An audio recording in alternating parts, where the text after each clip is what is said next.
Hey, we're live. Hey, hi, hello. We are Hello. Adventures and Lollygagging. We've been gone for 2 weeks, but we're back and ready to continue our Unsettled stem. So hi, if you're in the chat channel, hey, thanks for joining us. If you're watching this later on VOD or something like that, thanks for thinking of us. Yeah, so we, yeah, like, do we remember anything that went down 2 weeks ago in our little story here? Yeah, there's a witch that came by to town after we brought back the seer, I believe it was. Yeah, we're only on like episode 3, so like we're not too far into the story yet, right? So like we're pretty, we're okay. We're okay. Mm-hmm. So we've got you guys are all you guys the first night you guys were all on that wagon train coming south into a place called the Unsettled Stem. That's the adventure area. You guys got some crazy fighting going on in that first ep. And then because that fight was going down on the wagon train, it's also going down at a place called Fort Akron, which is within the Unsettled Stem, and all sorts of people were getting killed by these like ghoulish creatures that were like part human, part like animalistic, part something. And after that went down, you guys started fanning out and searching for survivors, and one of the survivors that you were specifically looking for was the Great Seer. So do you guys remember where you found him? We had to go up the road a bit. Something with death in it, right? Yeah, Death it's Mill? called The Dead it's, Mill. It's called the Dead Yeah. Mill. Have you guys looked at the map? Because we do have a map. Let me switch you guys back over on Roll20, because we do have a little bit of a map, a region map that we've been playing with. So you should see it on our Roll20. I'll pop it up for those watching. Yep. Let's see if this works. And a new group token. So this is the map. Let me scroll down a bit so they can see some of it. So we're about... All right, there we go. Okay, so you guys, we started just to sort of track it. Hey, Josh. We started tracking. So if we were at the beginning, episode 1, we were kind of like coming down this road here, right, on the way to Fort Akron. And that's where like a lot of the combat and stuff took down, is like right around here. And then Fort Akron is where you guys hold up in that night. And then you started fanning out and searching the area, right? You were searching there specifically for this Great Seer who the locals who were concerned about, because there's a bunch of different clans, different families, etc. And they were looking for this one particular person. And you all happened to find him at the Dead Mill. Do you remember anything about the Dead Mill, that place? Something about Yeah, I didn't black know that. trees. Mm-hmm. Yeah. So there were some like black trees. There was like ruins of like some kind of mill. Like it was not quite all in the up and up. Like it was built a long time ago, decades ago, and kind of run down. Now these trees have kind of overtaken it. And you found the dead body of the Great Seer, some wonderfully important figure to to the people of this area. And when you returned to Fort Akron with the body, people started mourning and going a little crazy, started pointing fingers at whose fault it was. The different families started blaming each other. And Somebody was supposed to keep him safe and protect yeah. him. And then, like Long said, this witch showed up. Anyone remember her name? 20 reward points I right don't now. remember, but she had some delicious appetizers. She did for have the entire. She did A have wandering a witch? bunch of mozzarella sticks and jalapeno poppers. I heard you like mozzarella. No, she was the wandering witch. Yeah. Madam Rootless. No. Yes. Oh, y'all so close. It's Nana Rootless. Nana? But yeah, like Oh, Nana, N-A-N. I love witches. Well, we also I love had witches. Madam. Yeah, I wrote down Madam Rootless. I don't know. Sorry, that's just I'm going to the judges. We got our same notes. judges say no, We no. both wrote down Madam. Well, you both wrote down wrong. It can't be my fault. It just absolutely can't, because that would crush me. So you all, you all got cursed, right? Like she was going through, smashing bugs, rubbing bug goo on your faces, and identifying who gooed. was cursed. And you all got gooed, right? And that means you're cursed. So I'm curious, because we didn't really talk about it too much, is whether or not all of you, like, do you buy into the curse? Yes, Big Sis does. Okay. Big Absolutely Sis definitely not. does. Okay. You don't, Grants? You don't? Not at all. What is this garbage? Okay. So then, did anybody else think it's garbage? Whatever gets me more delectables, I don't mind. There it is. Just as I've been waiting to hear Sylvester for 2 weeks. Oh, thank you, Chrissy, for the bits.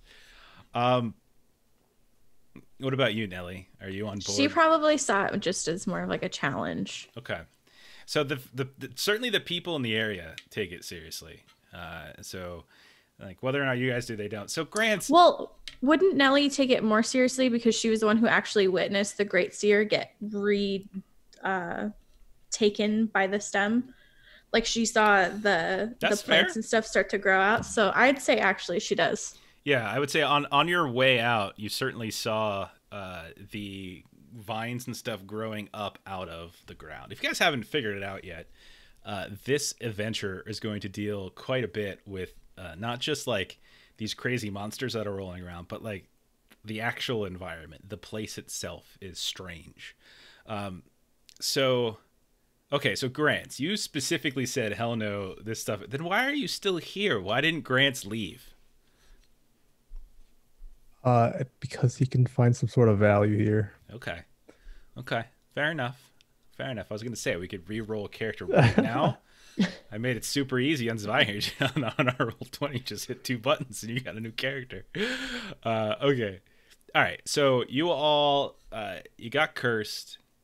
You were told that you can't, like the stem, like the literal place that you're in, won't let you leave because of what happened. And if you try to leave, something bad presumably would happen. And there's only 2 things that would lift the curse: your deaths, or if you kind of avenge or do harm to whoever it was that's ultimately responsible, who brought this savagery upon you all. We're doing like a really deep review of this because we were off last week. Yep. So Door B, please. That's my preference, is door B. sure, fair enough. But don't immediately dismiss the death one, because that could be fun too. So the other thing is, like, these creatures that you all fought, when you fought them initially at Fort Akron, you guys didn't have, like, there weren't any bodies left around. Like they took their dead, and you killed some. Like you killed some, other folks killed some, but when you came to go looking for them, they weren't around. And it seems like the people in the stem were somewhat aware of what they were, but didn't really get into it too much. But they also did note that they were way more organized than they've ever been in the past. Like, so this is sort of a unique component, right? Like that's something about what normally are just these feral, savage creatures. They're suddenly organized or following commands and orders and things like that, which is a little bit strange. So you guys left as the cursed, however many were cursed, started spreading out, going off with their various clans, the Bluebetters, the Crows and Crockers, the Pidgeleys, and the Sweet Jeans. You all made a friend, Tula Sweet Jane. I don't know if that's her voice, but it is now. Grant's specifically, so she's a gnome, red hair. She kind of stuck with you all, and you were heading in a direction away from Fort Akron. You're kind of heading northeast-ish towards a lake. And along the way, you found a few interesting things. You had a dog at one point come up and show you like a hand that had a ring on it. Long's no longer allowed to name Good animals. old bloody finger. Yeah. That's right. Right. So weird. And then where we ended, if you recall, is that we ended with you all hearing a scream in the distance at night, and you started to sneak up on it, the 4 of you. Tula's going to hang back with the camp, and you saw this large kind of like rock, and you saw a bunch of these different ghoulish figures in the kind of the campfire light. They were kind of tearing through some stuff, and that's where we're going to start, unless you have questions, and then we can get going. We good? I think we're good. How far away were we again from like the rock and stuff? I'm going to bring up a combat map because this is likely going to Well, it's not likely, but it could require some combat here. So let me go ahead and bring this up, center it for us as best we can. Just take a look. All right, so we've rolled initiative. Combat has not specifically begun. As far as you can tell, these creatures haven't noticed you, but you've snuck up on this large rock, which you can see I'm pinging in the center of the screen. It's blocking some of the light. On the other side of that rock, there seems to be some kind of campfire. You're getting some spillage of light to the north and to the south of this big rock. You all are perched off, up a slight hill and using some vegetation, some rocks, some hedgerows as a way to keep from anything seeing you. It doesn't appear as though anything has currently got your attention, or you have gotten their attention, I should say. So, can you roll for stealth? if that's what you would like to do, you all can roll for stealth. Let me get some Sirenscape up here so I can make Ashley feel uncomfortable and scared. What level would this be at standard? Stealth is always standard and secret. I might stab someone in real life. We've discussed this a couple of times someone asks me recently that in our one more time. podcast. Oh my gosh, I'm losing my mind with this. Well, Sylvester's nice and sneaky. What time of day did you say it was? This is nighttime, evening.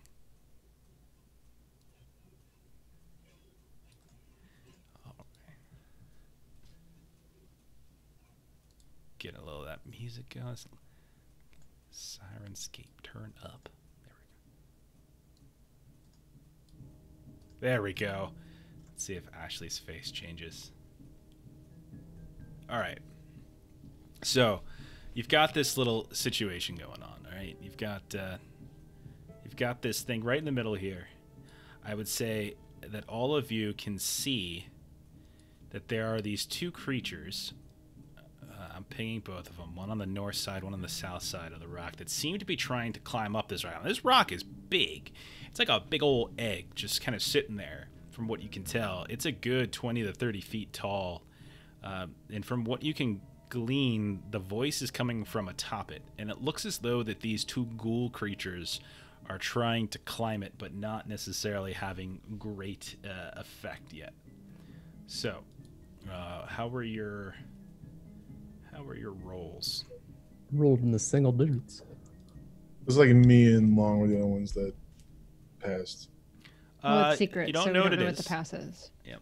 Oh, okay. So, okay, everyone's 50 or under. It's pretty good, actually. All right. So, what do you guys want to do? You know someone's alive. You know someone's in danger. Asking for help. And, Screaming for help. And you see Tula's not there with you. She's, I guess, with the dog in the camp and everything. Because they're splitting the hand. They're both eating a little bit of it. What do you want to do? Can Sylvester sneak you a little bit to the east? Sure. So this is what I'll say is that right now they have not noticed you all. So you don't even need your stealth rolls just yet. So these stealth rolls are for you all to move any further in. If you were to try to attack them right now, like right from here, like I would say, go ahead, take a surprise. Any further in, you risk potentially being detected and then losing the element of surprise. So it's entirely your call. Anybody got ranged? I have already rolled awareness I do. off screen before this starts. Sure. I have a hunting bow, and I'm trying to read my thing. I'm trying to see how. I guess it's. How do I read my range on my weapons? It should already be in. I should have punched it in there for you already. So you should see short if you do the drop down on the roll 20 list. You for that particular weapon, you should be able. The qualities. Expand the qualities box. Right. Yep, that sounds right. Yeah, I got that. It says encumbrance 3, damage It's right 0. there, short, medium, long, man. 16, Oh, 32, okay. 48. All right, so 16, 32, 40. So that means I can probably hit him then. Count the squares, or you can draw the arrow, or draw a ruler. But 16 yards, and each square is a yard. It seems the stem is offering its first challenge. Maybe you guys can prove worthy. Yeah, I can hit it from here. So, So weird. I guess I'll I like it. take aim with my hunting bow. Okay, so if we're Y'all- starting here, that's fine. That's fine. Okay. Should we perhaps have both of you cast at the same time, like a spell and that, so we both get surprised? No, you all get surprised. If you guys want to Okay. right now, without moving any further in, you could, like, literally, if you want to say, all right, we're going to ambush them from here, that's fine. If you wanted to try to get closer before you spring an ambush, that's where that awareness test is going to come into play. Yeah.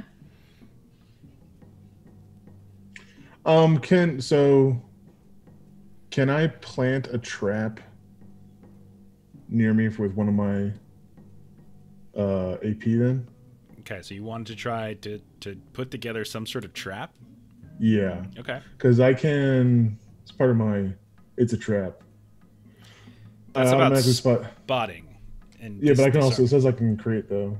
Okay. It says you may flip the result to succeed a skill test to create and disarm traps. Okay. Okay, so you want to try to use something over here. All right, that's fine.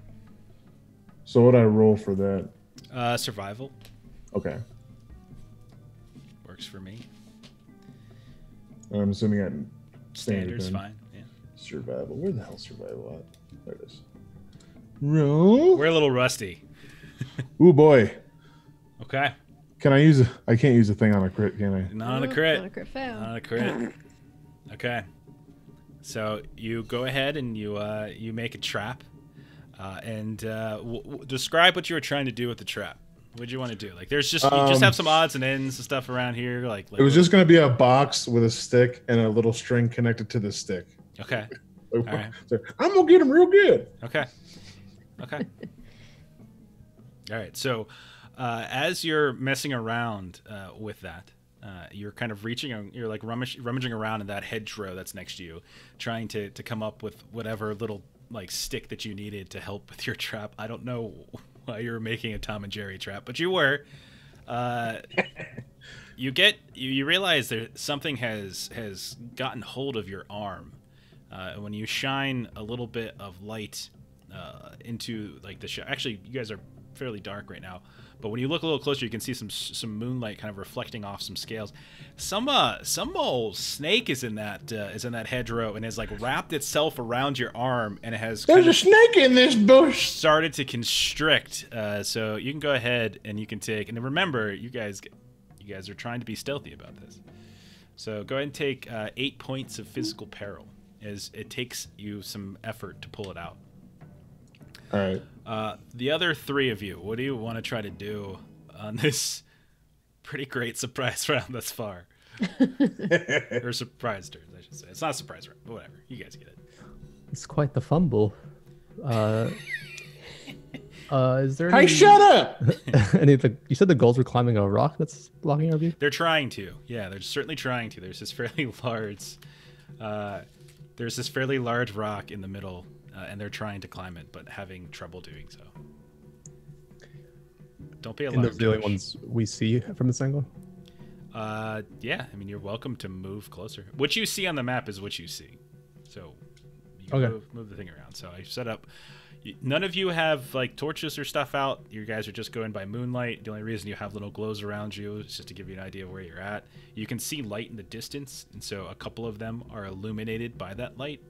But you yourselves aren't carrying torch. You know, if you want to light up a torch or if you want to light up a lantern, let me know, and then you become much more visible. Stay in dark. All right, I'll move around the boulder for now. Get a better angle. Go ahead and move your guy. You should have control. Yeah. Big Sis does not have a long range plan, so if anybody else wants to do anything long range. I'm just giving it. You guys all get a turn before initiative begins. This is what's happening right here. So I'll just move a little bit. Did you move? I do think we should coordinate a double shot somehow. Yeah, I moved. Did you see it? Yeah. Yeah. It just took a second to update. The two of you are moving south. Big Sis is coming along with. Okay. All right. Now, since no one's technically attacked them yet, I'm gonna actually roll an awareness here to see if they notice you all. And if they don't, then I'll go ahead and give you another round. And I'll say, with the clunking of Nelly. Clunk, clunk, clunk, clunk, clunk, clunk, clunk. You see that suddenly, as they're trying to climb, this one on the southern side of the rock is trying to climb, their attention immediately shifts in your direction. And you can see their eyes got this kind of glowing yellow to them, and surprise is now gone. And we move into normal initiative, and it will be Nelly's turn. Cool. I am going to charge just straight at this guy. Go for it. That's 2, and then I'm going to attack for 1. Go for it.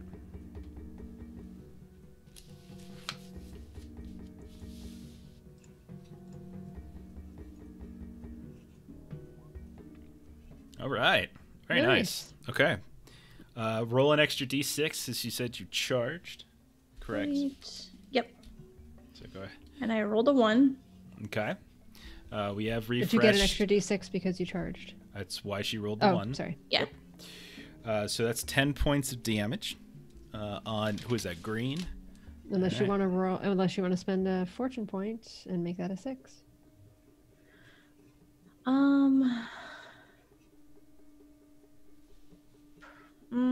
Do we want to? Yeah.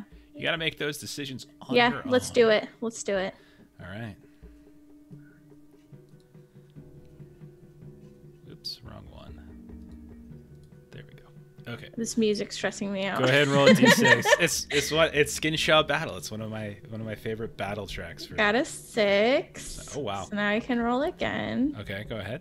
And I got a 5.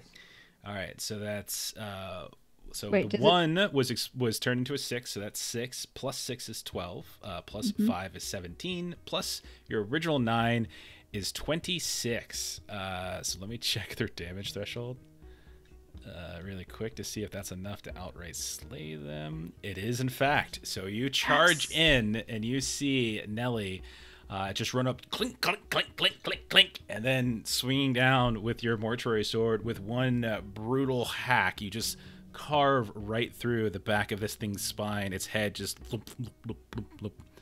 plops down to the ground, and you notice that there are a few... Oh, stop it. What? Whoa, Nelly, come on now. We're better than Oh, that. no. Joke had to be made. We're better than that. We're better than that. I was about to call that out on my turn, so Okay. Whoa, Nelly. I expect that from Long. All right, so that's all your AP. So you're all done. Wonderfully done. Okay, so next up should be Grant's. whoa, Nelly.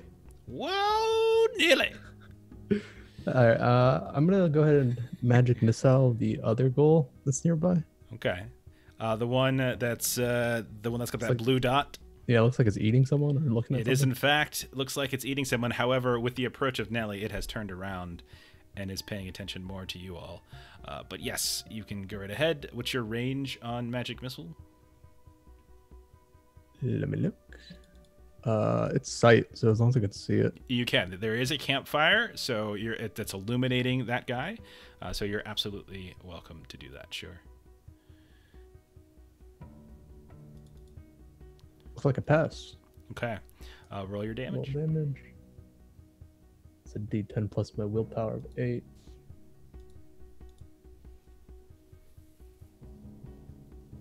It's going pretty well so far, guys. Got a nice tenor. All right, 10 points. This is on blue. That should be enough to move them down a step, I believe, on the old damage threshold. Yeah, so that'll go down 1. Very nice. Anything else you'd like to do with your turn? Yeah, I think I'll just move a couple steps closer in. Go right ahead. So you see these. What color are your magic missiles, by the way? They're colorless. They're colorless. Okay. Boring. Are they? He's just spraying them with a bottle of water. Okay.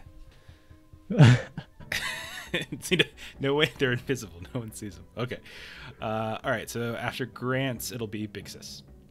Okay, so from what I can see, there's this that one. So I'm just going to charge towards that one. Okay. Yeah, you're gonna have to go around the rock, Yeah. however. Yep. So I can make it there. Yep. So I can make it right here. And so I charge so that I get the extra. I am using my. So I'm going to use my scythe. One thing about me that I've been forgetting is that I have mighty thews. Mm-hmm. So you're able to wield any two-handed melee weapon in one hand, which means you can take advantage of adaptable for weapons using one hand. Okay. Like the weapon doesn't have adaptable, but I think you just get it, maybe. Okay. But I'm gonna roll my scythe. Well, the idea with adaptable is that you get that +1 extra damage for wielding it. Like it's just literally just a +1 damage to it. Oh crap! All right, so looks like you got an explosion. I did. So you're up to 17 points of damage on yellow, which should be enough to knock it down at least 2, possibly 3. I think it's 2. Let me double check. No, it's 3. So that will move it down 3 steps on the track.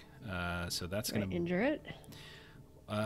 You can go ahead and roll a d6. Actually, it would be two d6s for me, please, as it's going to move down to Sirius. And Can I? You can spend if you want to pop one of those to 6. Absolutely. I do, because Okay. I haven't been able to do a thing. Okay. Because when I do an injury, Mm-hmm. I do 2. Okay. So you're Because of no mercy. you're spending a fortune point to give it an injury. Remember, anytime we roll like Fury, Chaos Die, stuff like that, you can turn the d6 to a 6. And that's what she's doing there. Yep. Done and done. Okay, so let's roll to... Actually, what kind of injury is it, just to make It's sure? going to be serious. Okay, I can do serious. Yeah, I have a weak weapon, so I can't do grievous. I just want to make sure. Okay. So I will roll 2 serious. 1 is misfortune, so it has to roll on the grievous injury table instead. So I'll go ahead and do that. I'm not sure if it's going to work for them. There you go. Oh, look at that. Misfortune. Mercy. What Into a kind of fortune's BS mercy. is that? It's okay. There's still a second one. I still got to do. I'm glad I a took second. the other one. Okay. Stress fracture. Until fully recuperated, cannot counterspell, dodge, or parry. All right. Well, Okay. you're welcome for the next person that comes up and Okay. tries to do something. Okay. So that has gone down 3 steps. It's seriously wounded, and it's got a stress fracture, so can't counterspell, dodge, or parry. So just remind me of that if I try to parry like a cheater. Those are my 3. And then Sylvester, you've got this snake wrapped around your arm, just tugging you into this hedgerow. What do you want to do? I'm going to take aim with my hunting bow. Okay. The snake?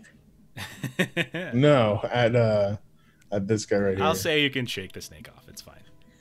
I was gonna say I will- he's fighting his own battle. I'm going to increase the difficulty on this because it's between Big Sis and this rock. So this one's actually, we're gonna make this challenging. This is a challenging shot for you, and also that doesn't have a ton of light coming at it because it's a little bit obscured. So I'm gonna kick it up to challenging for you. So if you're taking aim for 1 AP or 2 AP. I'll do it with 2 AP because I don't need to move or anything. Okay, fair enough. So 2 AP, so it's challenging. Then you do 2 AP and go ahead and roll it. So increase do I your have chance by +2. To adjust it with AP, do I just do that within the roll that pops up on the map? Yeah, you can do that. You can do that. So in this case, you're getting +10. So if you put 10 into that little pop-up window and you change the difficulty to challenging on the screen, on the sheet, you're good to go. All right, got it. Okay. So how I do this is to show you. I pluck the arrow out of my quiver, put it onto the bow, pull it back with my toes, and say, "Hold still," and let it loose. I thought for sure you were gonna say you were gonna make the snake into the arrow. Yeah, me You too. just shoot the arrow. It's perfect. I just slap it like it's a whip, and it goes out And- straight. As it does so, you see Big Sis as right through its head. You see the arrow go in and out, and then the creature just kind of stares blankly at you, blinking a bit, and then collapses right in front of you, as that is enough to kick it down 2 more steps, which takes it down to dead. That one counts 100% for me. Okay. All right. So then, with those 2 done, with those 2, yeah, he is very flexible. Then it'll come finally to my folks, and I don't know if I want to fight anymore, but I think I will. I think this one here with the blue is going to charge in at Grants, because Grants is the one that actually fired the missiles at him, the arcane missiles, even though they were colorless and invisible, and who knows. But it's going to charge up. I'm going to charge. Charge in. So that's 2 AP, and I'll spend an AP to attack. Simple enough. No pros or cons. So I think we're just going to do standard difficulty. Okay, here we go. Critical success with a 1. Uh-oh. Damn. Let's see. Since I don't think this guy's going to be around, let me see if I have any fun stuff on here. What can I do? So these things have what's called, by the way, and I want to call it out now so you don't get confused later. These have a trait called Fast on Their Feet, which means they reduce all movement actions by 1 AP to a minimum of 1. They can also dodge both melee and ranged weapons. So that charge only counted 1 AP for them. The attack counted 1, and so they're going to have 1 AP left. So if I try to dodge something later, don't freak out. I think I'll go ahead and I'll just leave it. Take your 11 damage, and that's it. Yeah. All right. Then... that drops me actually twice. That hurts. What? Ouch. Why do I have no? Yeah, my damage threshold's pretty bad. It's only 10. You're a tiny for little the second tier. You're a tiny little preacher caster guy. Yeah, so I'll roll grievously wounded here. Grievously? Yeah, because I was so injured the first intro, and then I only got healed once, so I was at moderate. Oh, I feel a grievous injury coming on. I feel one. I am also 10, by the way. Okay. Go ahead. Mighty big as I am. Go ahead and pop that grievous injury button. All right, well, I gotta roll for it first. Yeah. No, go ahead and do it, because I'm gonna go ahead and use one of the misfortune to turn that into an injury. So I will use one of the misfortune that I have already been gifted. Oops, there we go, and that's gone. So go ahead. Oh boy. Good old cerebral contusion. Oh no. No, that's no good. Do you I'll just go ahead and throw my fate point at it.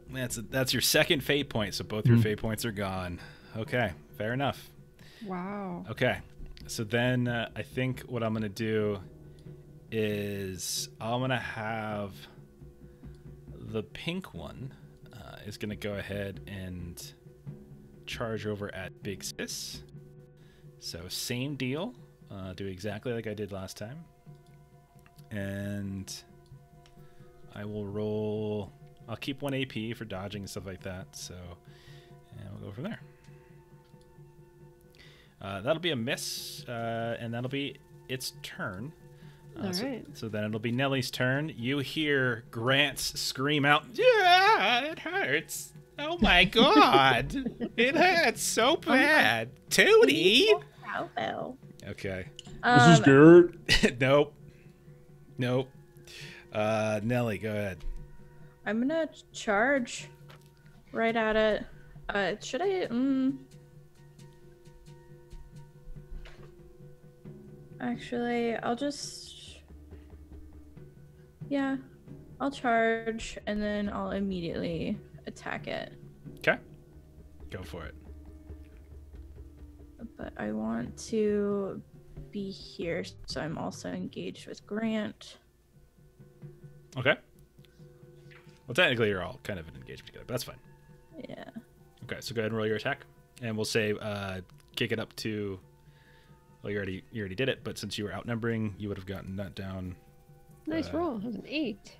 Sweet. All right, 7 damage will be enough to move it down 1, but I will go ahead and attempt to dodge first. You have to roll flip to fail to dodge Okay. from my attack. Okay, fair enough. So you would have attacked at routine, so this will be challenging for it. So I remember how to roll dodge. There it is. Okay, so Parry, right? it's dodge for these guys. It's their fast on their feet trait. They don't actually parry. They dodge both melee and ranged weapons. Oh. So this is flip to fail, and it's at challenging.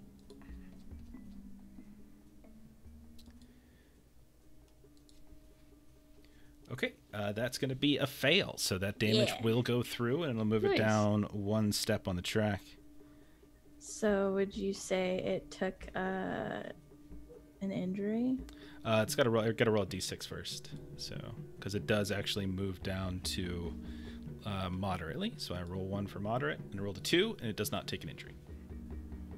Okay. All right. Grants. So, Thank you, Nelly, for coming to my side. of course, I will of course. shoot another magic missile close range. Okay, increase that damage, or increase that difficulty then, because of he's right next to you, swiping away. What I bump it up to? Just go up, just minus 10% to the cast. So whatever you normally have, just kick it down a step.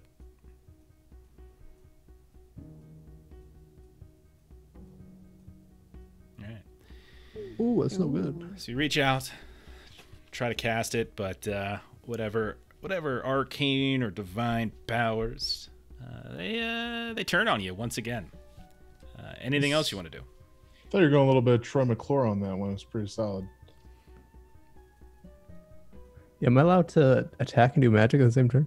I think that is an attack. That's a great question. I think that actually is an attack, though. I think you only get one attack action, and Yeah, cast magic is under cast attack magic actions. is attack. Yeah, Oh, I see. Okay, I'll do perilous stunt then, since I'm here. sure.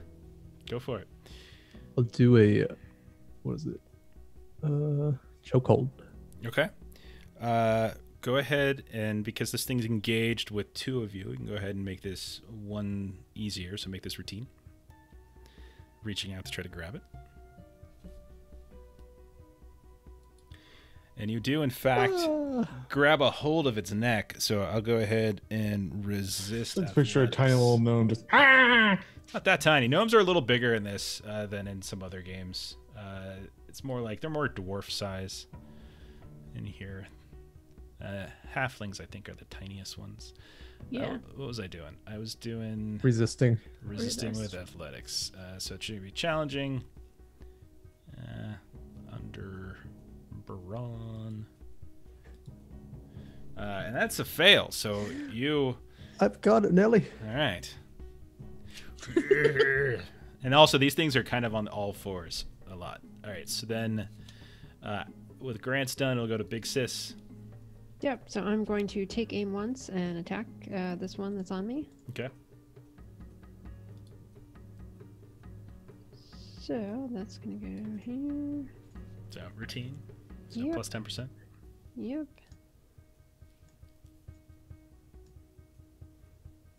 And that's a pass. And another exploder. Okay, I will try to roll a dodge here. I'm just going to roll D100. That's a fail. And that should be...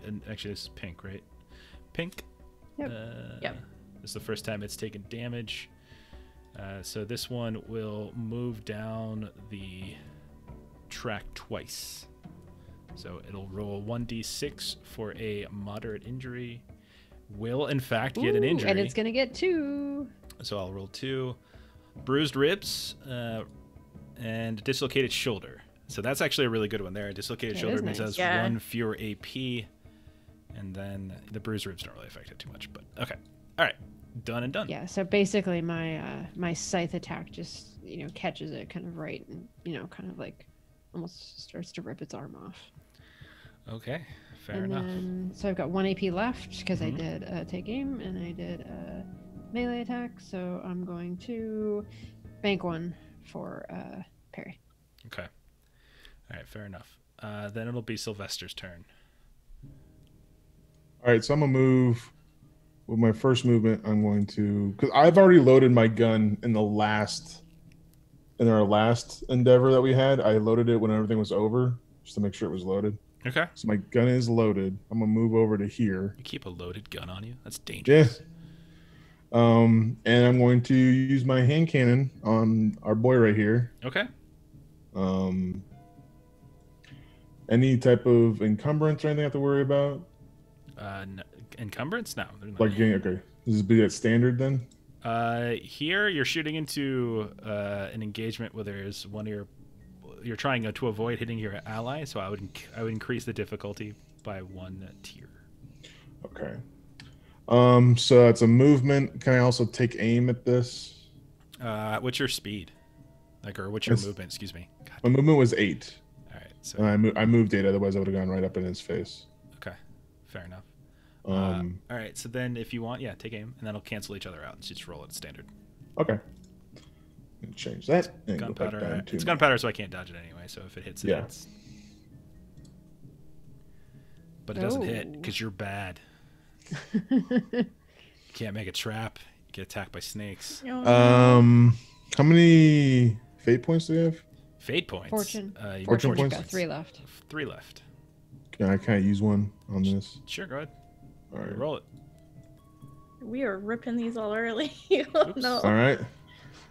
I That's think still I'm like, fail. I was like, well, that's one. That's not so good. Let's try this again.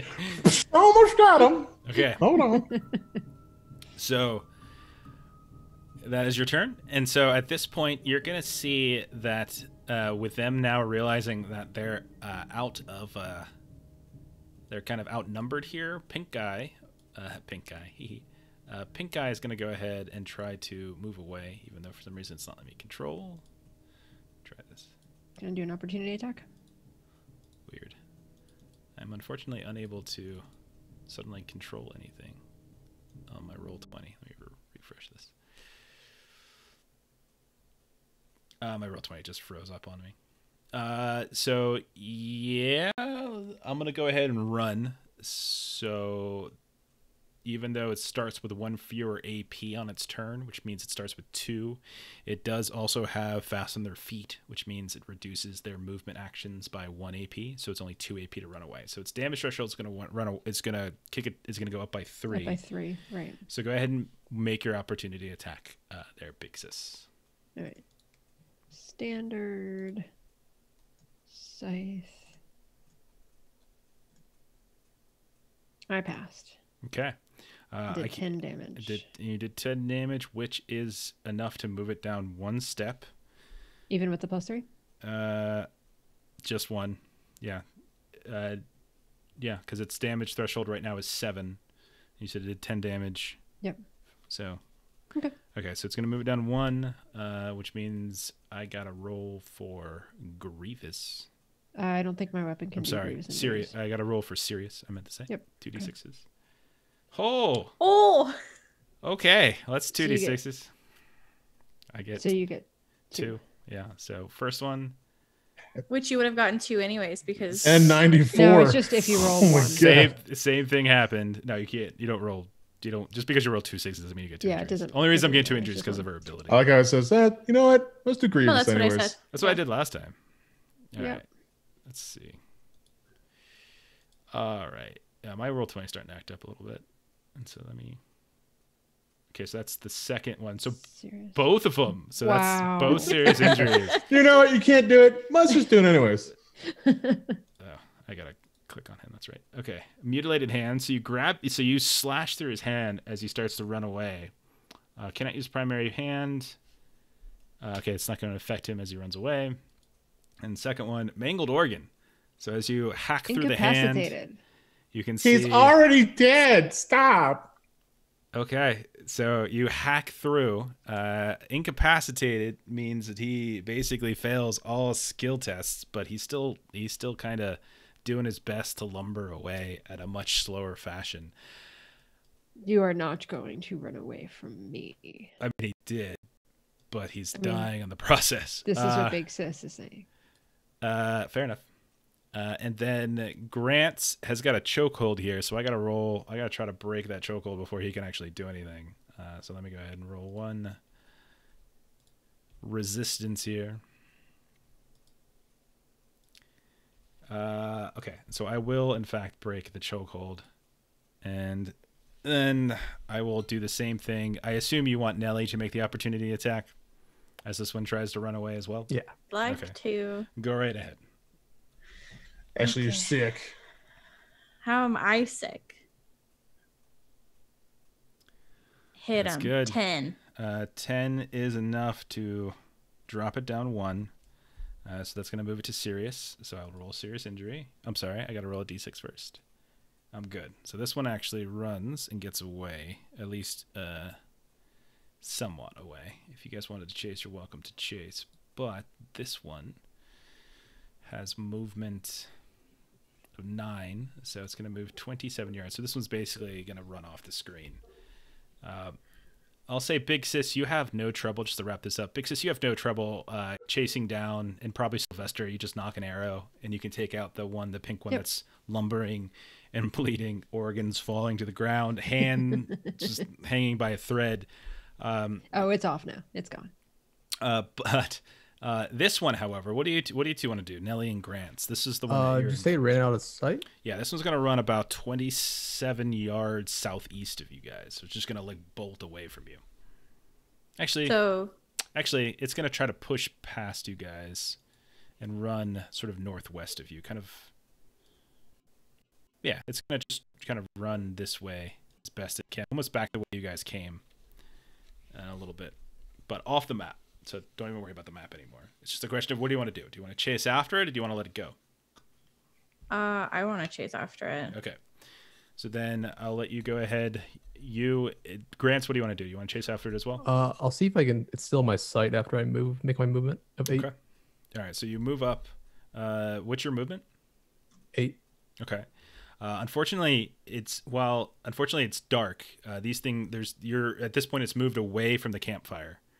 So you can't actually see it anymore. It's just in the dark. There's like occasionally you get a glisten of a little bit of starlight or moonlight on it, but you don't really have good light. So you can try to cast on it, but I'm going to crank the difficulty up even higher than normal to hard, because all you're seeing is an occasional contour, occasional like glint of metal from the starlight.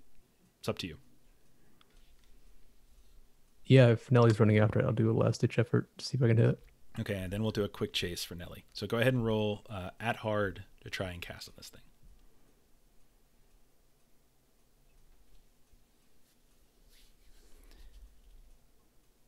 And that's a fail. Not successful. All right, Nelly, go ahead and we'll do a quick chase to see if you can chase this thing down.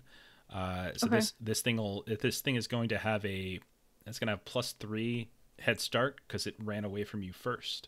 Okay. But you can go ahead and click that chase button. Click on your token, then click on the chase button. 15. And Nice. Oh god, I rolled a 1. Oh god. So right off the bat, you catch up with it. So it's gonna go. That's a 13 for it, even with the head start. You catch up. Go ahead and roll Go ahead and roll. What's it called? A takedown. So that'll be athletics. Since you're running, I assume that's probably better for you. I'll just go ahead. Athletics or what? Go ahead. You can do athletics since you're chasing after. It's fine. All right. So it'll try to resist. Good. Resist that takedown as best it can. Just want to see if I had to do that or if I can do coordination, which I can. So I'm going to do coordination to try to get out of the way, which I do. Hold on. Wait. Is that a... where is it? I'm trying to find it. No. It's with I use my weapon or if I do attack or a perilous stunt. Does it say perilous stunt? Yeah. Then Okay. it's flip to fail. It's still successful. That's actually even better. It would make it a 25. Yeah. Okay, so it does manage to get away with you. Go ahead and roll chase again, and when you do chase, add in your previous total. Okay.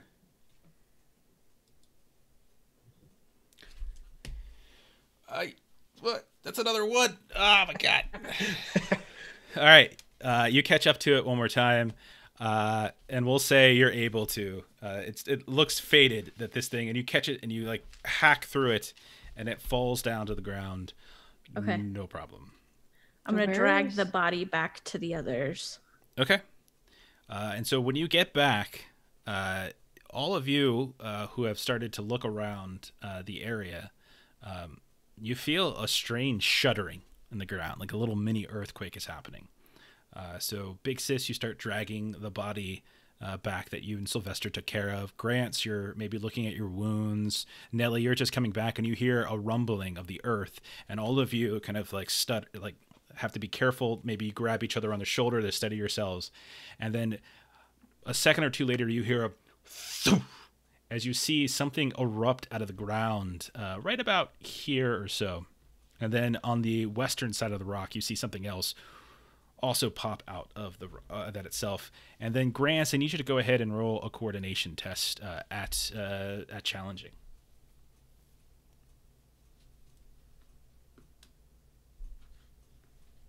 Hey Jen, how's it going? Cookie Monster. Okay. Successful. Okay.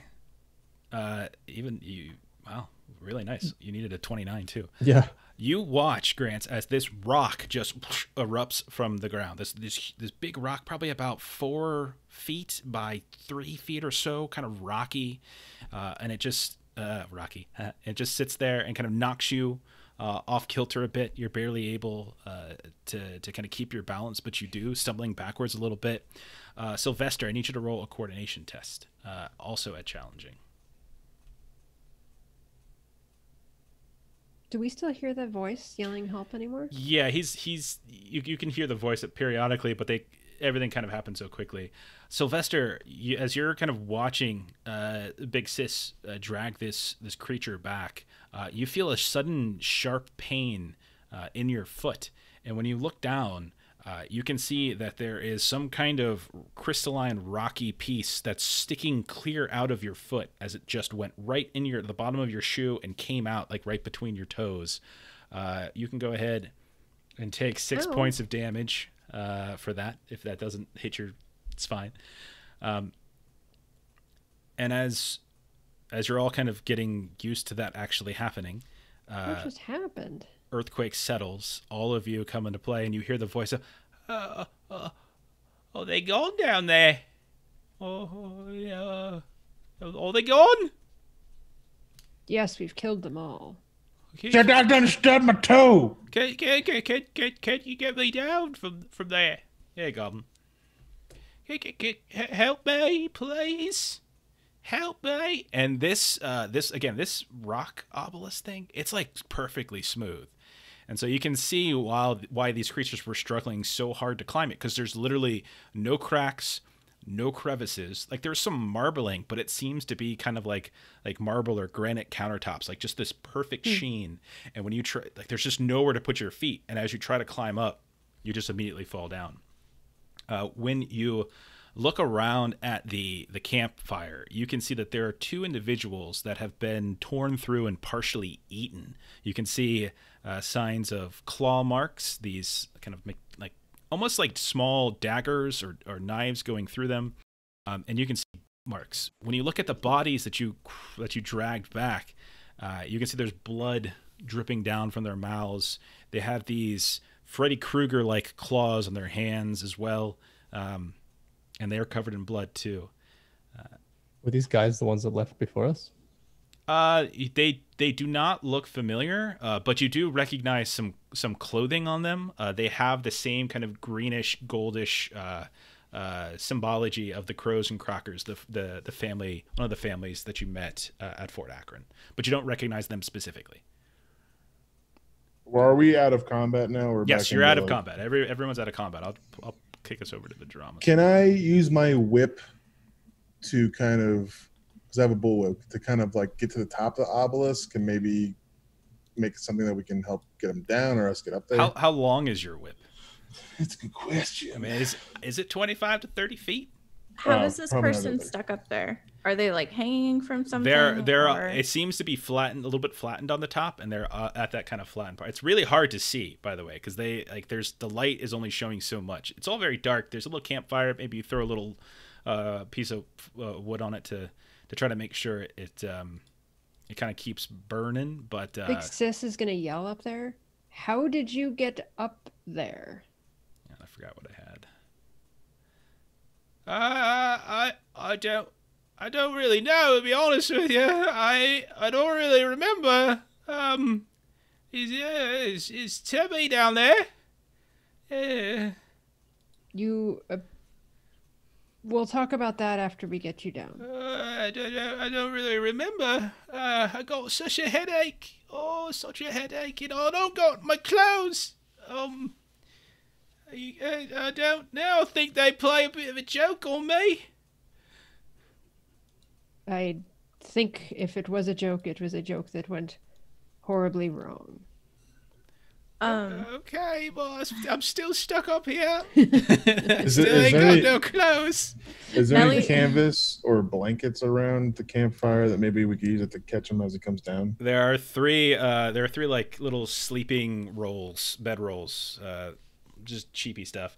As you're looking, the ground starts to rumble again, and you see as stuff starts to shoot up out, like these little rocks. Some of them are like the size of like a head. Others are much smaller.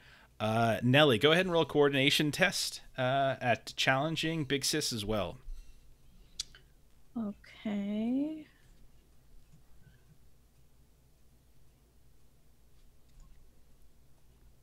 That is a fail. Okay. Same Okay.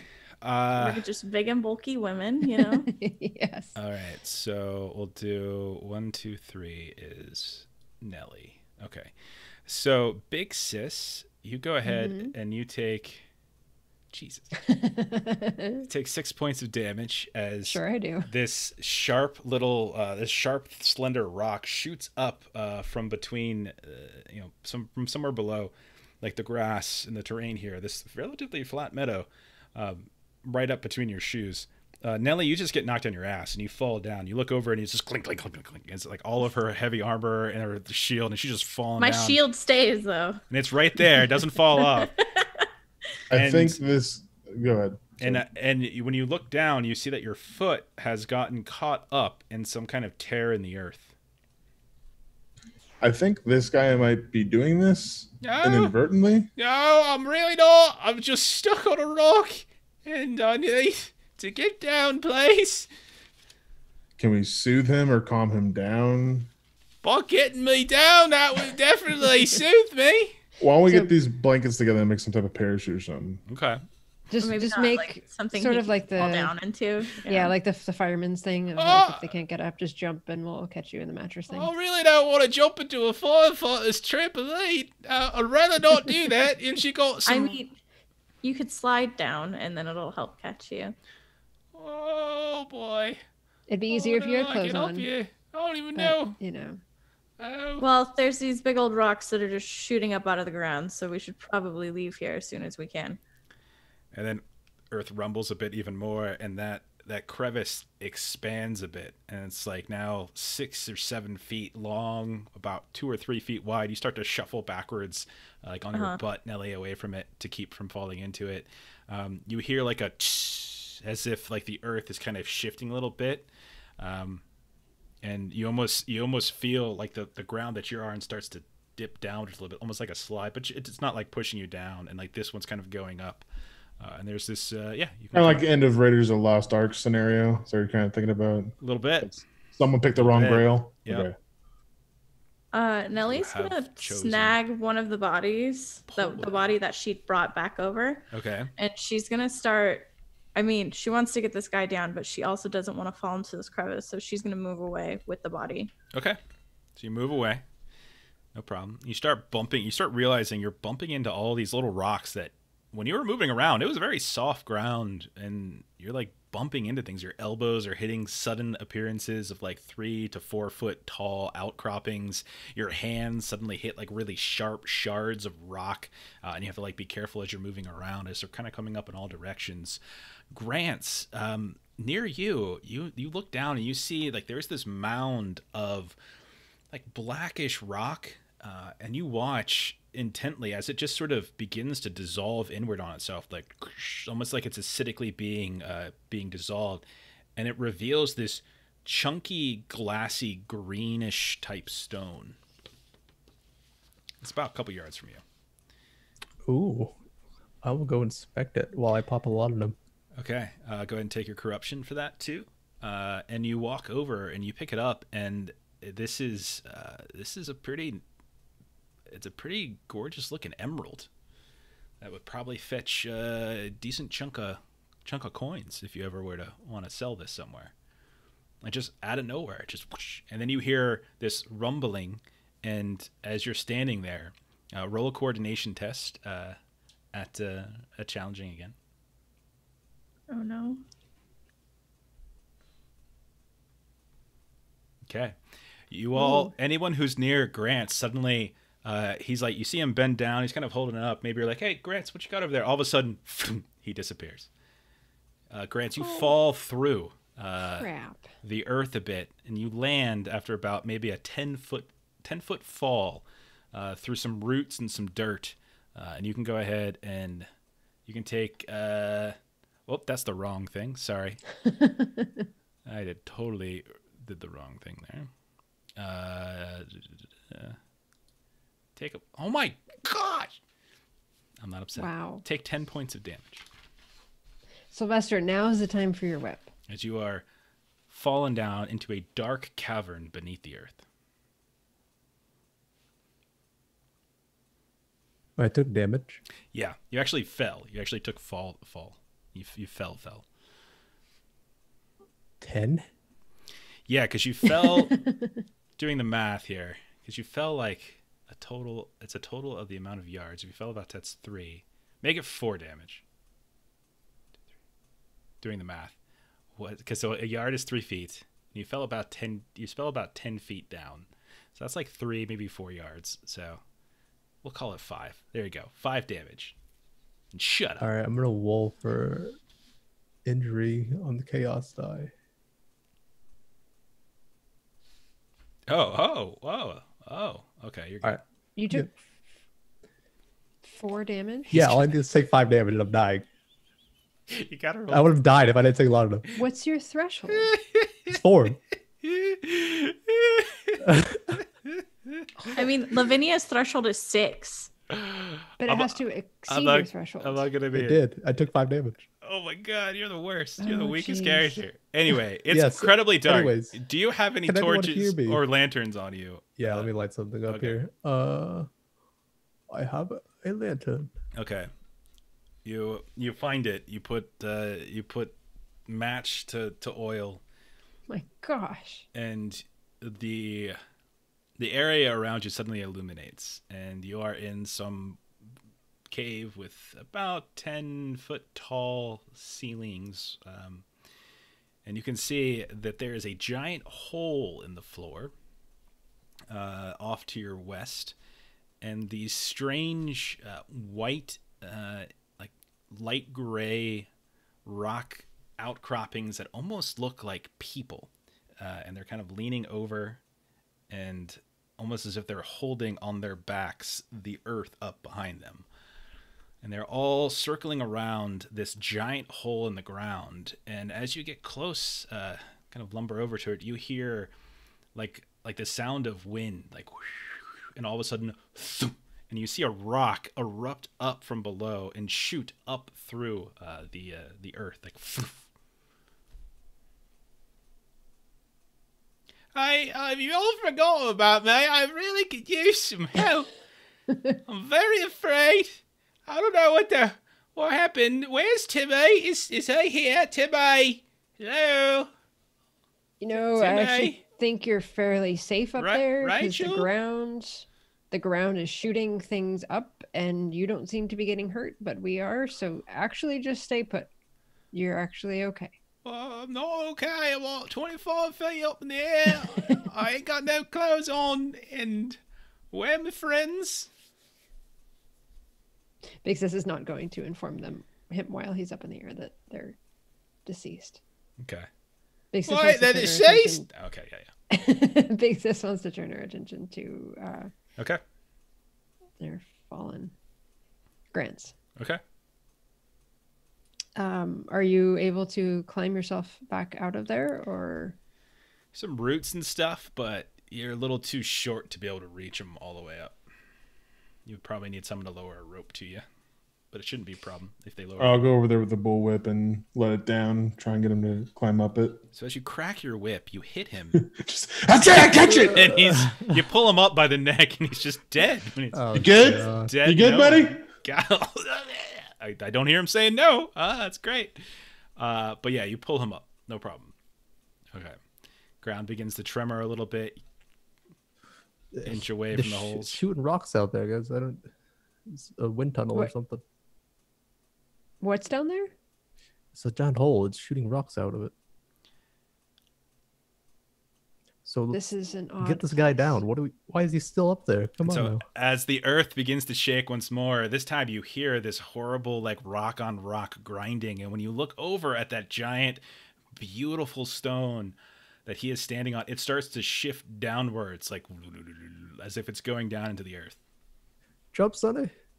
Oh, what's going on? Why is the rock moving? It shouldn't be moving. Rocks don't move. Move it, illusion, sister. Jump off will catch you, or you're gone. It's like 20 feet still, man. I move like 5 feet. Arms out with a bedroll. I ain't jumping. Seconds. Just jump into this beautiful woman's arms. You've got it. This which one? Tall, ugly ogre that I am. It's just big sis. She's like, come here, baby. I got you. I mean, not my top, but you know, everyone's beautiful. It moves down about 10 feet, so it's still about a 15-foot drop for him. She's arms out with a bedroll, waiting for him. Somebody roll either a charm or an intimidation check to get him to come down. You can roll intimidate. You roll it easy.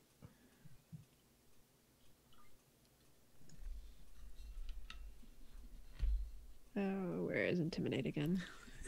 Under brawn, I think. Crit fails, breaks his neck. He just jumps off. She's like, got him, and he just goes. What do you say to intimidate him off this rock? So she's gonna say, you know what? Timmy and Rachel are dead, and if you don't get your ass off of there, you will be too. So jump. Rachel was my sister. And then all of a sudden you hear, okay. And then he jumps. I'm like, you won't, no balls. And lands in the waiting arms of Big Sis. And he is butt naked. So she's going to roll him in the bedroll. Oh, God. But did you roll it? Oh, goodness. Oh. Why did you kill them? Why did you kill them? They were just people. We did not kill them. They were dead when we arrived. We heard you yelling for help as we were wandering by. Nellie's got one of the ghouls over her shoulder, and she like lifts up its head, and she's like, "Yeah, these guys got it." And they falls backwards. I start leaving the area. Come on, guys. Okay, Sylvester, can you grab him some clothes from? Assuming he's got a rucksack. Let's go. Okay. I got some jars of stuff he can put on him. No. Jesus. What? No. It's his urine jars. In his pee jars. For some reason, Sylvester's got urine jars. Didn't he? Isn't that his like? It's like his this iconic traffic. I don't understand at all.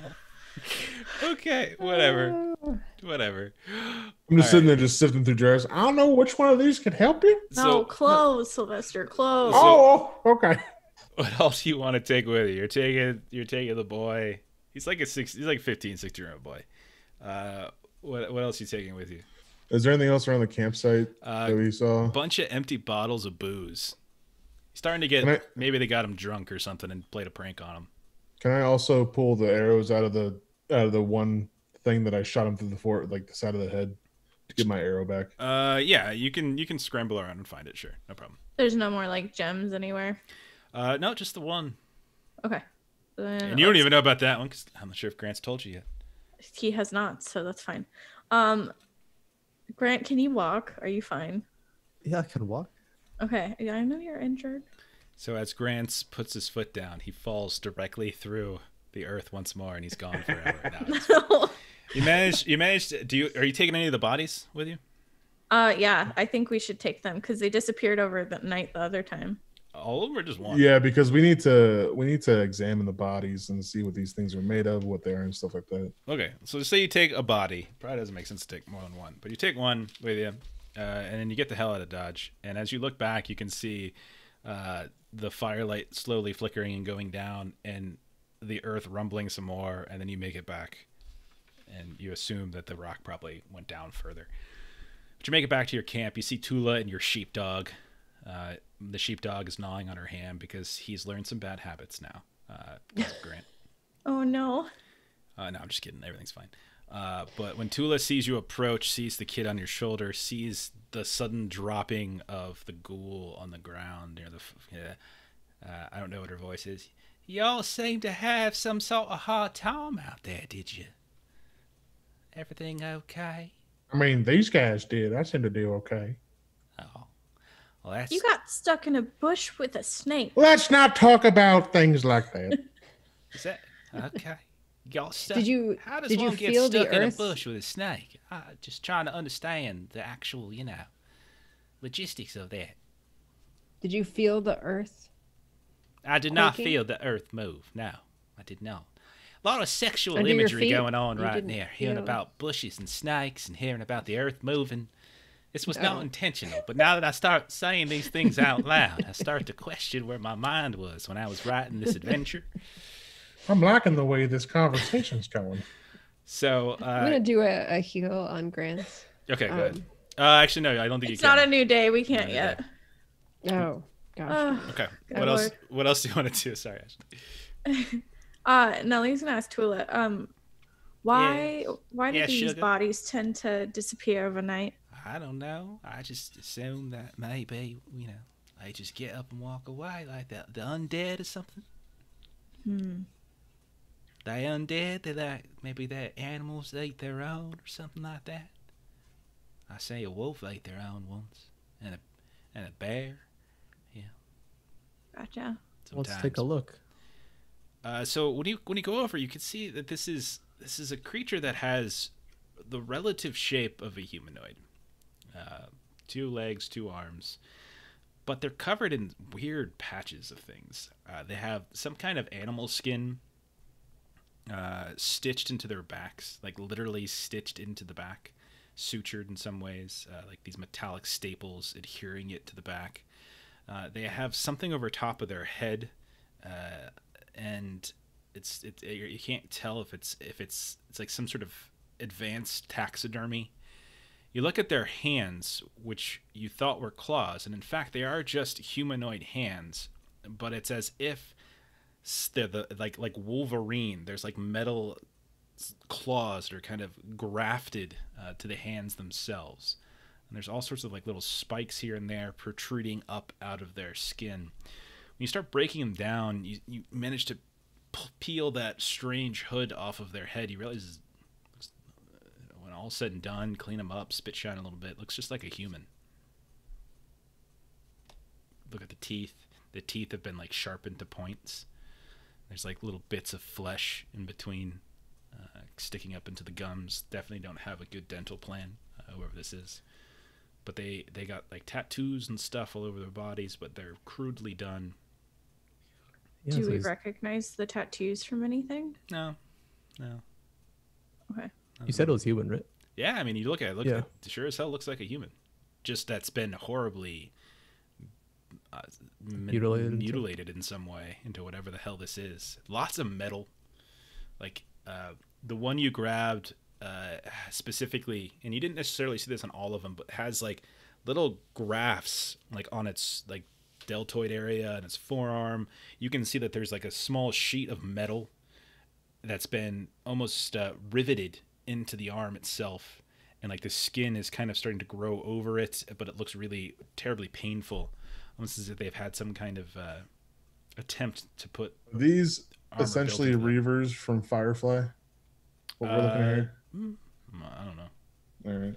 I don't know if I would go that far with it. They're not as recognizably human. They definitely looked more animalistic until you start peeling this stuff off. What time of day? It's nighttime, right? Nighttime, yeah. You guys are around a fire now, so you can actually get some light, but it's nighttime.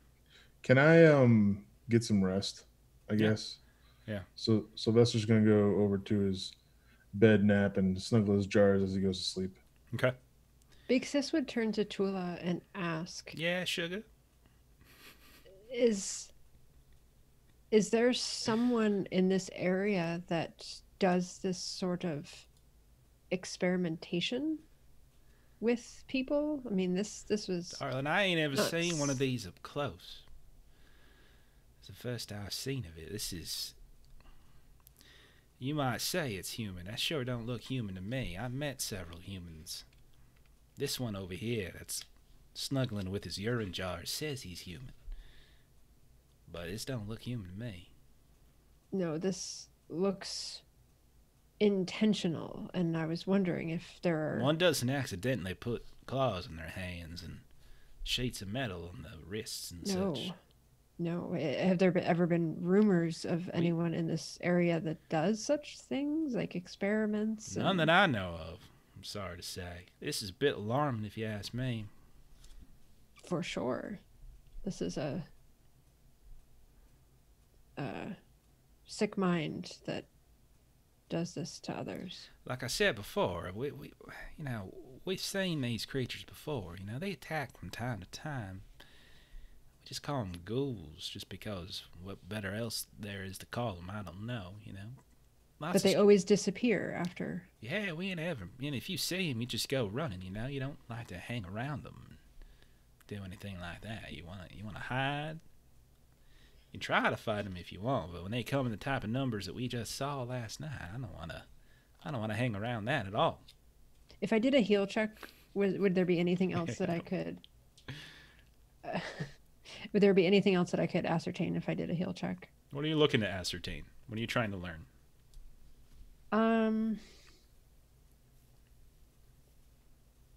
Just something about like how they're put together. Like if this looks like someone who is like trained. Is it in dead? Is it healing? reanimated or? No, I mean they were definitely alive. They're dead now because you killed them. Yeah. Well, yeah. No, like I'm trying to, how like, from like a CSI-ish kind of a thing, like like the cuts look like they were done. Forensics, like forensic pathology. I'm not really sure what else I could really logically give you. It definitely seems like this was purposely done to this person. You wouldn't be able to tell whether or not it was something that they volunteer for or if they were forced to. Oh no, that's not something you can really tell. It just looks like it's like someone literally was like hammering or shearing or adhering little chunks of metal here and there to them. So Big Sis would say to the group that we may have an opportunity here to see who comes after these dead bodies. So perhaps clearly Sylvester has already decided he's sleeping for the night, but we may want to consider a watch throughout the night to see if we can catch whoever comes to collect these dead bodies. Yeah, Nellie's going to agree with that. Yes, I agree as well. I was thinking the same. But also, you should rest, though. Yes, I should rest. I was going to leave it up to you, too. Glad you agree with the plan. It's all right, sugar. I'll go ahead and take a watch. You can trust old Tula. No reason you can't. You thought you could until I just said you could. Now suddenly y'all don't want to trust her no more. I saw the look on Ashley's face. I was just wait a second. Maybe not. Also, a follow-up to that, you said something riveted into the shoulder. Is that anything? Yeah, you can. They're just like panels of metal.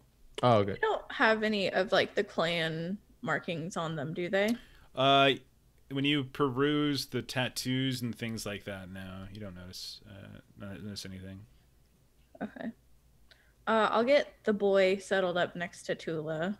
Okay, he's he fainted. Yeah.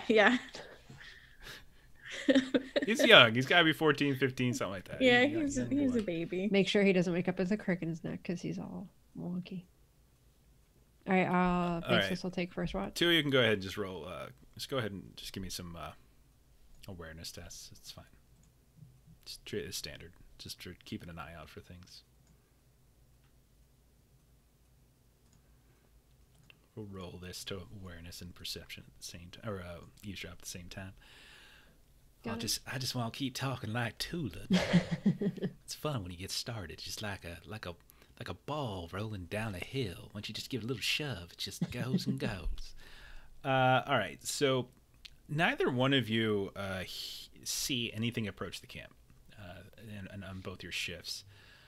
You do hear periodic sounds of horns that you recognized from your time at Fort Akron, but they seem very distant, like nowhere close. But it's so quiet and just nothing else around that you can kind of hear them echoing. You also hear lots of strange, like, cracking coming from where you just came from. When you start explaining, by the way, what you saw and where you were at, Tula was like, "Oh, well, look at that! Y'all found Bristle Rock, did you? Oh, hey, that's a strange place. Y'all be careful around there. A lot of folks kind of go there, see if they can see them erupt and everything. But you can sometimes get a nice little jewel or something. I hear a little stores from time to time. I've never seen it myself. I mean, I've seen it from a distance. I never get up close. So this happens all the time? Oh yeah. This one Pidgley halfling clean fell right through the earth. Never saw her again. It's tragic. I mean, that's what I heard anyway. Never seen it myself. Does it with any regularity, like every night, or you just go out there and maybe it happens, maybe it doesn't?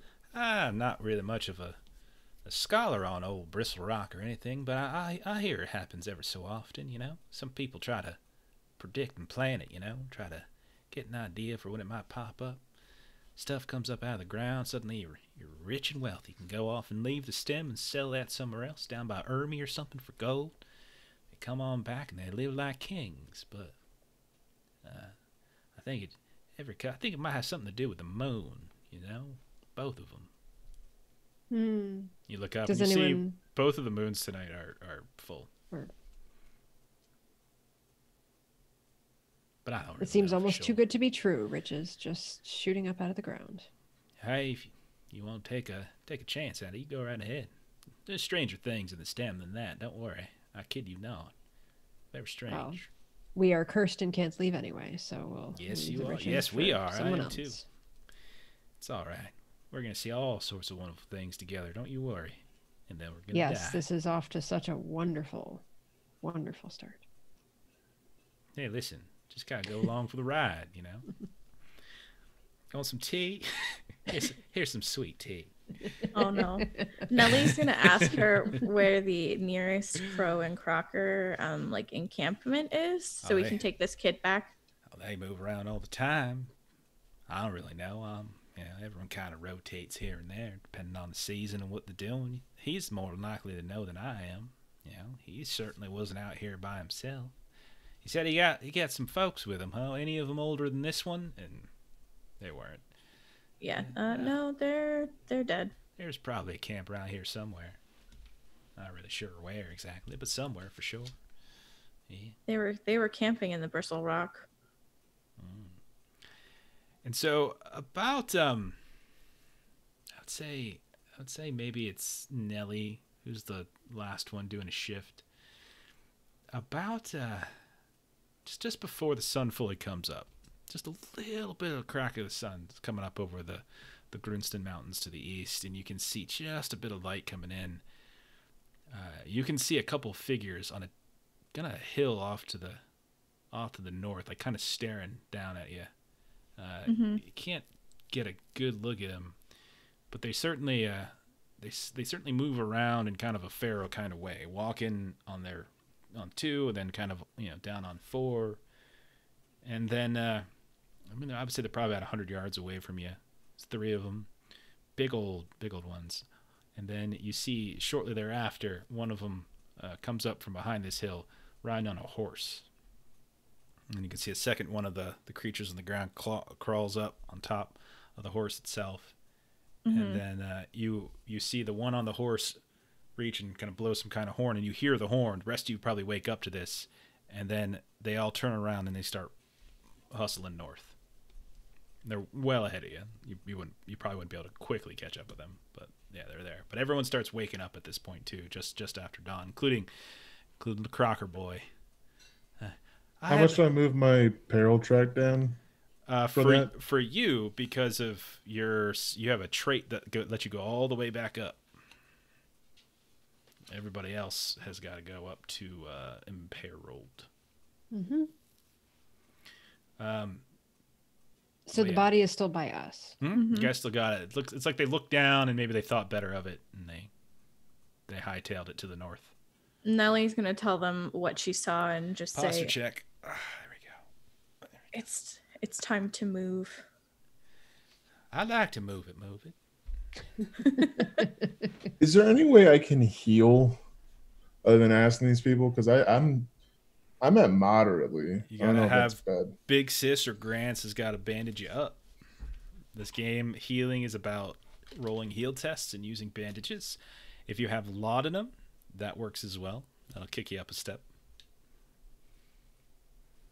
So it is a new day, so I'll say you guys can go ahead and make heal tests if you want. That's fine. I have one bandage for each, and then I would be out. I can use one of my own for healing. Okay. All right. If you want to do some heals, go ahead and roll them. All right. What's the difficulty? It's either, what's it called? It depends on the wound. What level of wound are you at? I'm moderately. I am G wounded. Moderately is routine. Grievously is challenging. Seriously is standard. All right, I'm doing the routine one first. So while you're doing that, Tula goes ahead and talks to Quincy, and Quincy is the boy's name. And who's the first person who just immediately got infected wounds? Who's that? Who's Son of a bitch! Is that old Sylvester? All right, Sylvester, you can go ahead and roll infected. Your wounds are now infected. We've become pretty familiar with infection on our podcast. It's been happening a lot lately. Is that allowed to be cured same day? I don't see why not. If someone's got a bottle of leeches. Yeah, I have leeches, so I could help in this. I can't remember everything else. I can't remember surgical tools. Surgical tools needed. That's for that. the thing we keep not having. I can't. We honestly... never seem to have those. I got these jars. Are they surgical? Nope, it's surgical tools. That's how it got infected, because you poured some of that shit on it last night before you went to bed. Let me help you with putting that bandage on. Yeah, and a bandage. So you need surgical tools, bottle of leeches, bandage, and uninterrupted for an hour. All right, so if I'm infected, sake of getting surgical tools as your iconic trapping.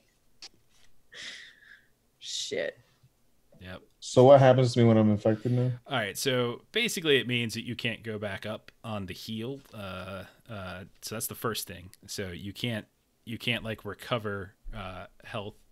But if infection is not properly treated within 24 hours, you will permanently lose 1% brawn and continue to lose 1% brawn every 24 hours thereafter until it has been successfully treated. So you can't recuperate from injuries until the infection has been appropriately dealt with, and yeah, you can't recover steps on the damage or peril condition track. Do you think there's a hospital nearby? I heard there's this wonderful hospital out to the west on an island. Wonderful place. That would be one of those. We should head back there. Just go back in the Wayback Machine to like 4 weeks ago. It'd be wonderful.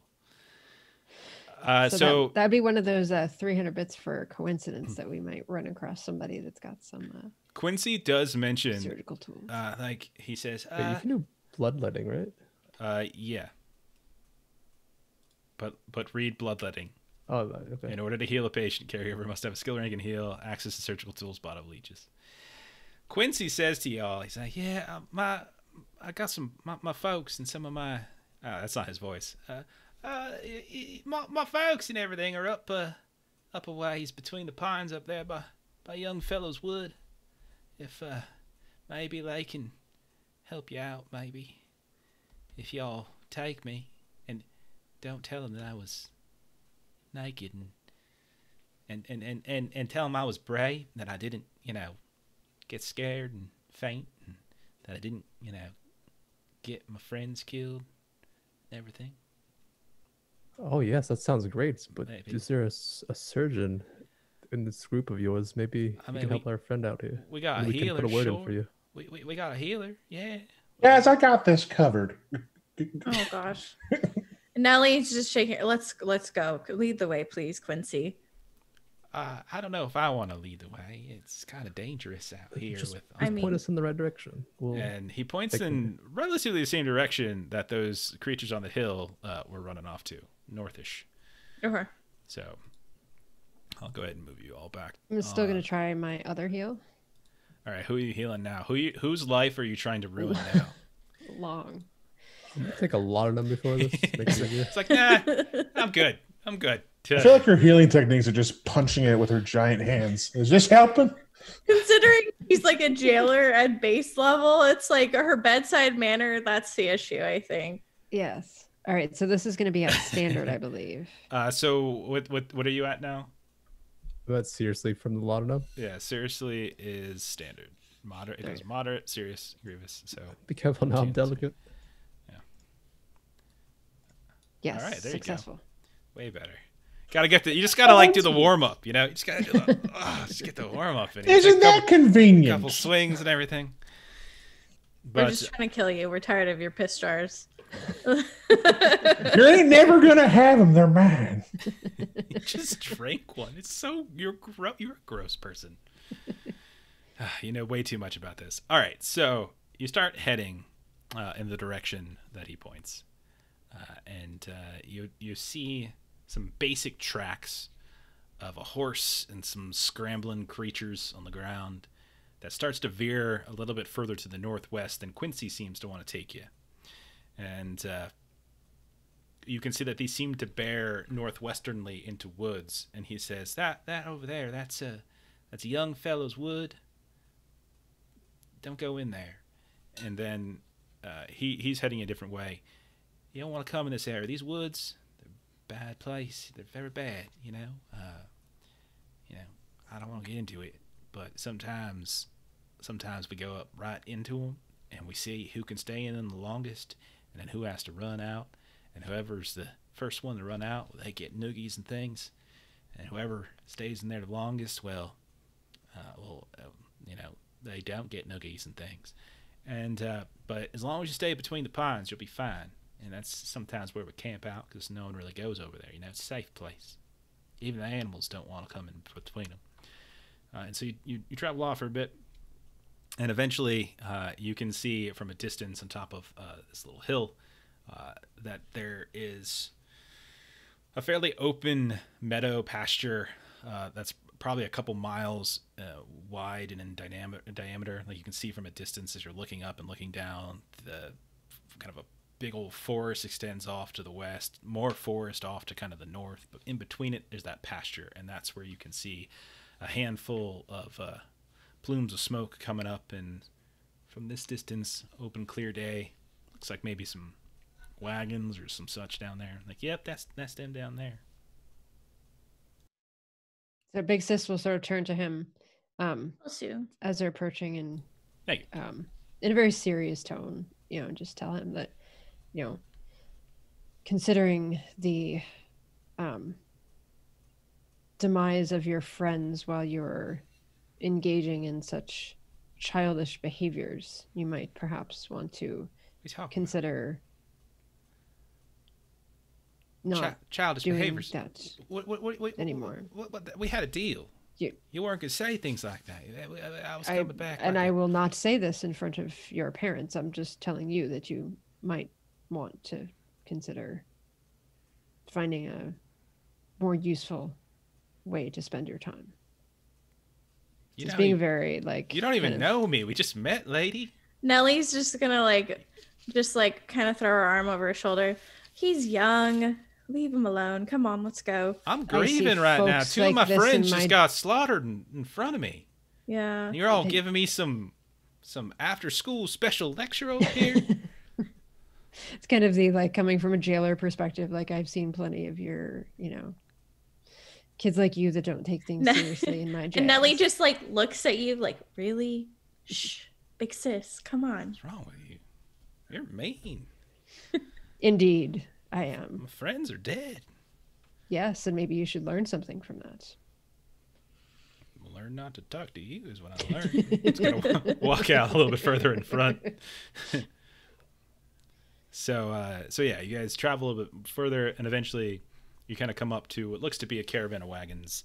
About a dozen or two folk or camped around various tents and such. Some of them are sleeping underneath the wagons. A couple little campfires going around. People seem to be eating a late breakfast, kind of getting ready to shove off. You don't recognize anyone from the specific event initially, but when you get a little closer, you can see that there's a man down there with a couple others that you do recognize. They're kind of off to the side in their own little fire, like almost like they're not outcasts, but they're just sort of black sheeps off to the side. And you can see a guy that you met called Buford Crow. He was the younger fella in his 30s or so that was constantly berating the older Blue-Better man, saying, "It's your fault, it's your fault, it's your fault." They lift off with some of the Crow folks. Quincy comes up, and you can see a man, woman come rushing at him, like, "Where are you at, Quincy?" and stuff like that, hugging him and everything. And he turns around and says, "Well, Mama, these poor folks here were getting attacked, and they were lost, and I just couldn't let them just be left all by themselves, so I had to help, And like, they turned to look at you, and they're like, "Is that true?" Yes, we are headed up here and met the shepherds.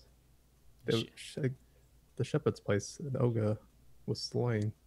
What the hell is this one talking about? Shepherd's place.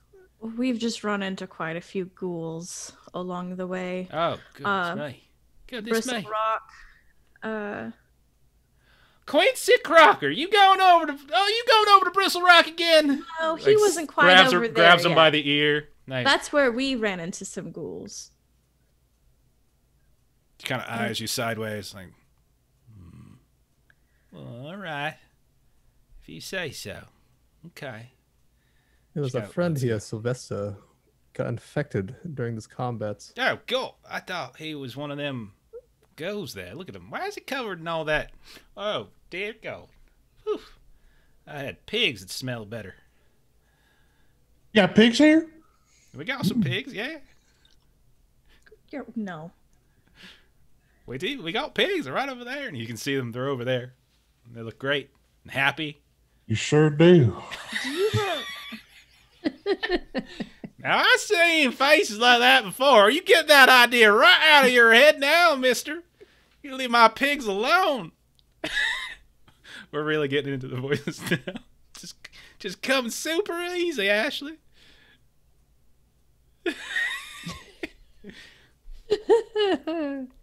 That was breeding pigs. I ain't yet ready for slaughtering.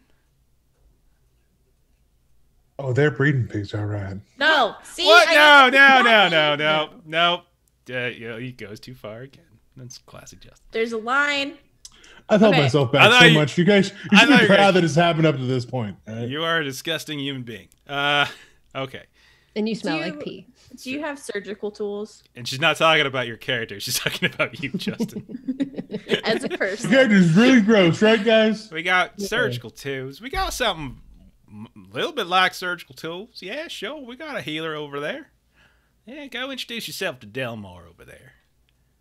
I'm sure we can lend a hand. I'm gonna head over to Delmar, get myself fixed up because this ogre beat my leg. Delmar with an O. My apologies. I'm so sorry. Maybe you just want to stay outside of camp for a few hours until we leave. That might work better. But yeah, you head over and you get introduced to Delmar, and Delmar says, "So what y'all got to trade here? You know, my services don't come free." I have a couple of items that are of great value to me. They might be of great value to you, but they of great value to me is a completely different question. I just start stacking them up on the table. I got 1, 2, 3 jars here for you. How much surgical equipment will that give me? You broke Jeff. Sir, what do you got here in these jars? There's a special concoction that tastes delicious. Oh, does it now? That's interesting. Here, let me just screw this top off for you. Give you a nice little whiff under your nose. What do you think about that one? Oh, God, it's your urine. What are you doing? What's wrong with you? Get away from here.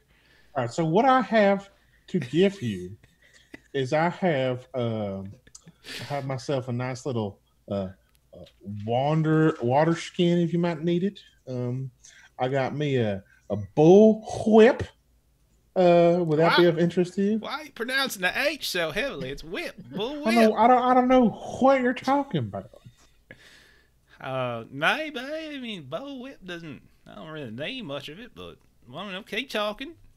Maybe some antivenom might be good, just in case your pigs get snatched up by a snake. I hear they are in these parts. I have quite a few snakes up here. Yeah, you gotta be careful which bush you put your hand in.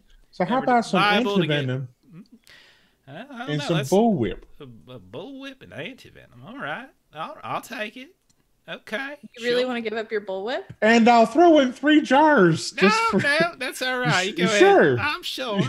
All right. Very kind of you. Okay, but I guess I'll keep them for myself. I would feel bad for depriving you of such wonderful concoction. That's right. It is not worth it. You're absolutely right. Your health ain't worth it. Now, how do you say that? I said I feel bad of depriving you. I didn't say it wouldn't work. Do you understand how much value is in these?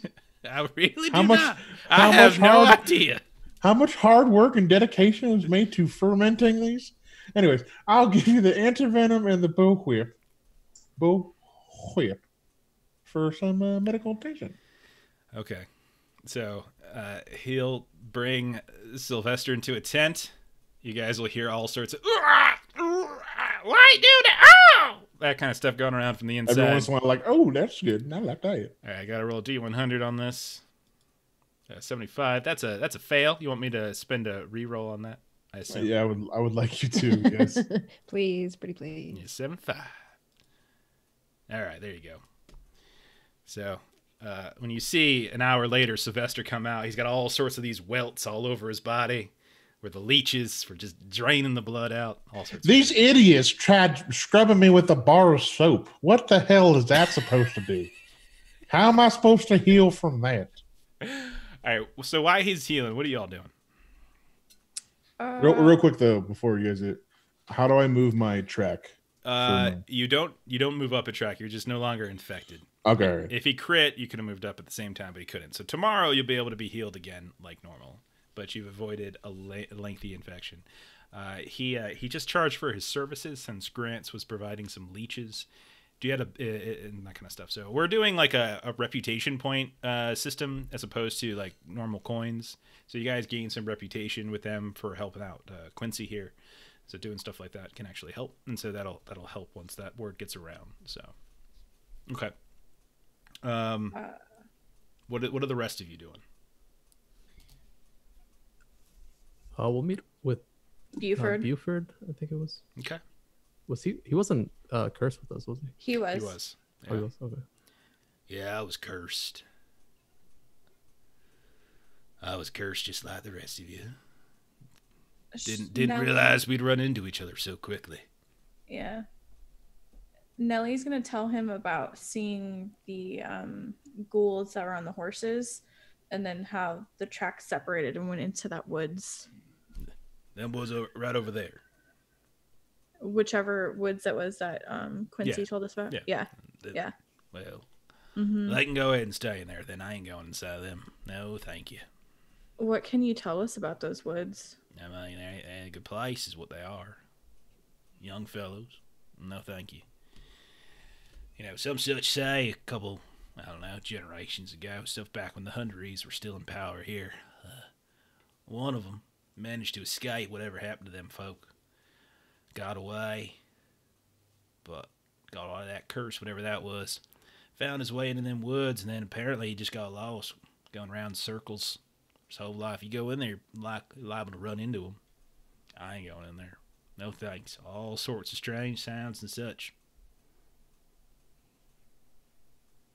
It's bad juju in there is what I'm saying. Okay. The young we're fella. still carrying that body. Yeah. That ghoul body. I mean, I like dropped it like outside of the camp to be polite, but So Big Sis would want to show Buford the body. You know, kind of what we discovered with it, and just say that, you know, ain't that a son of a bitch? Sounds that you're hearing from inside there could actually be these creatures being experimented on. You know, kind of showing like the rivets and all of the things in the body and everything. And so Big Sis will then ask, do you have people that go missing? I mean, no more than anywhere else, yeah. We get some, sure. But we move. We stay on the move, you know. People go look around, doing this and that. But there is some sort of local story that if you go into these particular woods that you may not come back out again? Well, it's more along the lines of, like, don't go into them. No one really does. You see, there used to be like 5 clans, right? Right now we got the 4. Got the Blue Betters, we got us, the Crows, the Crockers. Got them Pidgley folk over with their sheep and such. And we got them damn Yellow Jeans, like Sweet Jeans, like Tula over there. But ways back, there used to be another one called the Hundries. They were way more stronger than the rest of us. You know, they were big. They had plans. They were builders. Right? They wanted to build. They wanted to establish places, and they did. They went and did. They had a city. It was there for a while. Good 6 months. It was ready to go. All of a sudden, all of them died, just like that, overnight. This is before my time. But what we hear, every single one of them, doesn't matter whether they were in that city or in a different place. Camp over here, camp over there. All of them just outright died, just like that. They could be clear on the other side of the stem. They could be up in the mountains of the Groonstens. They could be down by Ermy trading. They just keeled over right there. Except for one young fella. One young fella who apparently he knew it was going down wherever that 100 town was, and he made a beeline out of there. Came running. Story says that that's them woods that he ended up in. Young fellow's woods right there is what we call them. And so, I don't know about you, but most of us think he did something, you know. He's the one, right? All of them magically just suddenly die. And he's the only one who gets to live. Anyway, point is, it's just bad luck to be a young fella these days. You go running around in the middle of nowhere. People just assume you're one of them, right?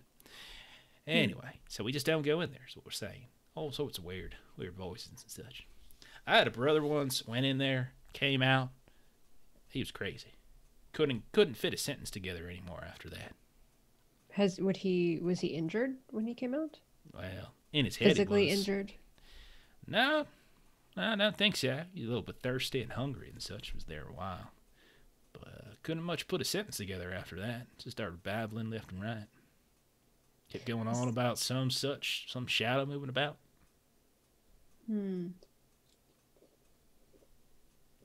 Is there any sort of graveyard close by? Well, we don't really do much for graveyards, really, you know. We're putting them in the ground one way or the other, whether we do it ourselves, whether the stem takes them. Bodies go there, sure, but if we even tried to keep them localized in one place, I'm sure whatever's keeping this place moving about just going to move them about once more. I wonder if perhaps living folks don't go missing, and that creates, these ghouls are created from that. I wonder if perhaps he has found a way to reclaim some bodies that the stem has taken. Isn't it? If it's him, he's got to be like the oldest human being I ever did see. I mean, the Hundreds died off like 100 years ago. Something like that. I don't know. I can't really do the numbers all that well. Well, if you think he has the power to kill off his entire clan, no matter where they are in an instant, he may also have the ability to. It's just peculiar. It's just legend, myth, that type of thing. One person tells a story one way, passes on to the next. They change the story up, a little that here and there. There's a kernel of truth to it, though. It's just peculiar. What's he running from? Did he know? Those types of things. Indeed.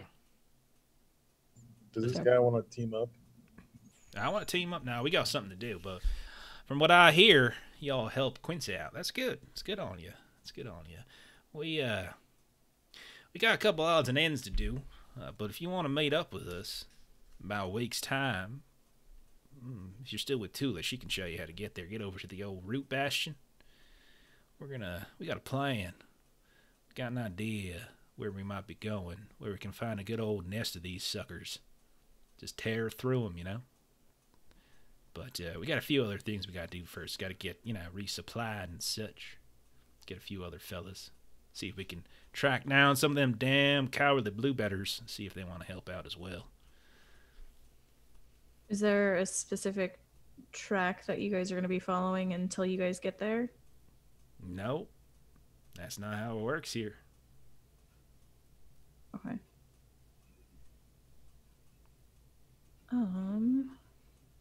So what was our original plan that we were trying to do? I got no clue. And this isn't me talking to him. This is just me talking to you guys. I don't know.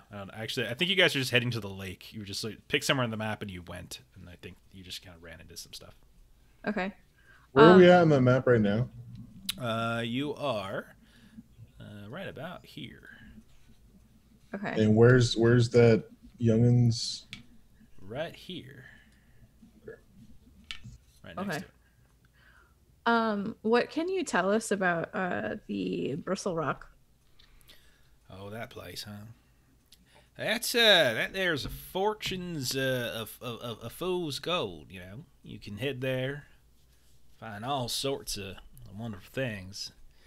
You can also head there and you can fall right through the earths. I had a brother once went out to Bristle Rock, and he fell right through the earth. Some say he's still falling today. Everybody seems to have a brother that's gone out there and fallen. It's true. Yeah. Everyone has. Understand, when we say brother or sister, stuff like that, we don't mean blood. We mean family. Clan. Jeffrey, you've transported me back to Florida, by the way. I just want you to know. We're up there at old Jacksonville is where we at. Yeah. You all like the Jaguars? Nellie's gonna nod at Grant's and just be like, "Yeah, he fell into the earth, but we were able to pull him back up." Yeah, I fell straight through. And you're alive. Strange statues around a hole. Statues around a hole, huh? Yeah, I never heard of that before. All right. Anyway, I ain't done worrying about that place too much. You get some gems and such. Mostly it's just outsiders.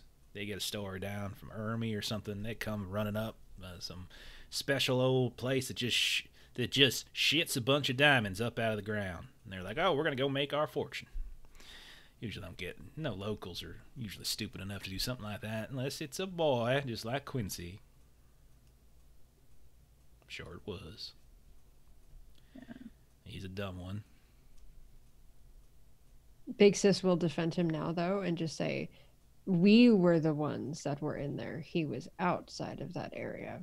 We were the ones that. And Nellie's gonna be like, there. Yeah, wink, like. Well, that's all. I heard he all helped you out, saved you, done something like that. I don't know. Hearing a lot of conflicting stories. I don't know who to believe. Probably not them. That little boy. He just tells fibs, Boy who cried wolf. That's what I'm saying. One of these days, Wolf's gonna cry back. That's the phrase. So what are we gonna do next? It's quite obvious. We hand deliver these body back to the guys looking for him. I don't know about that, but I don't think that was obvious, but that is a choice of something we could do. Oh, you guys weren't thinking that? Can we search the town for maybe some supplies or something like that? This ain't really a town. It's just like a caravan, yeah. Yeah, you already burned the reputation points that you would the reputation point that you would have earned from helping Quincy on being healed. Like I said, we're using we're using our own little reputation system, kind of from the book, right, for currency.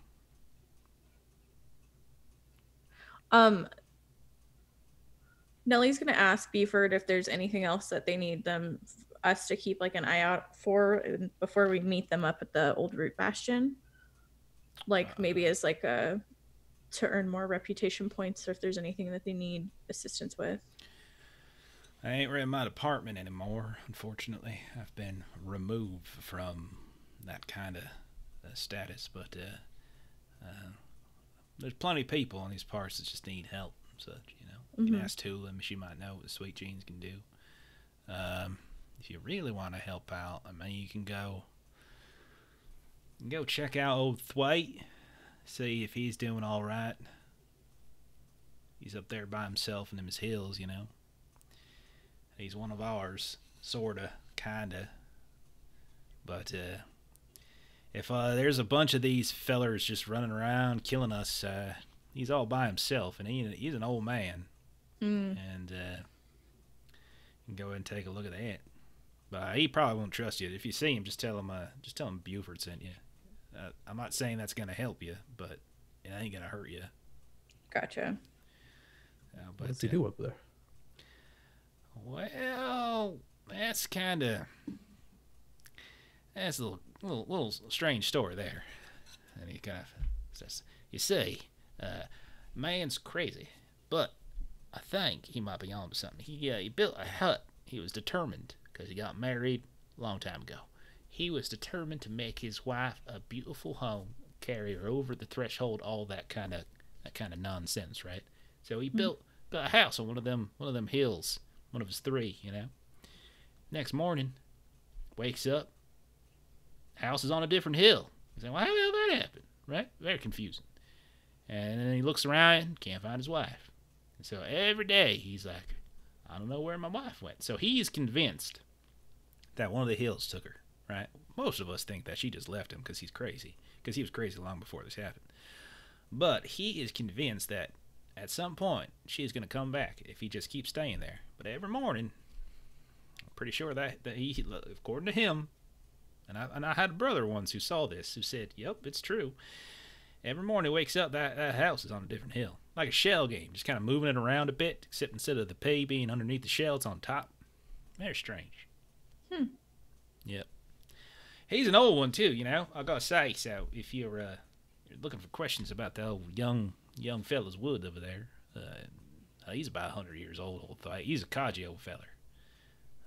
Even worse than that one right there. Points over at Sylvester.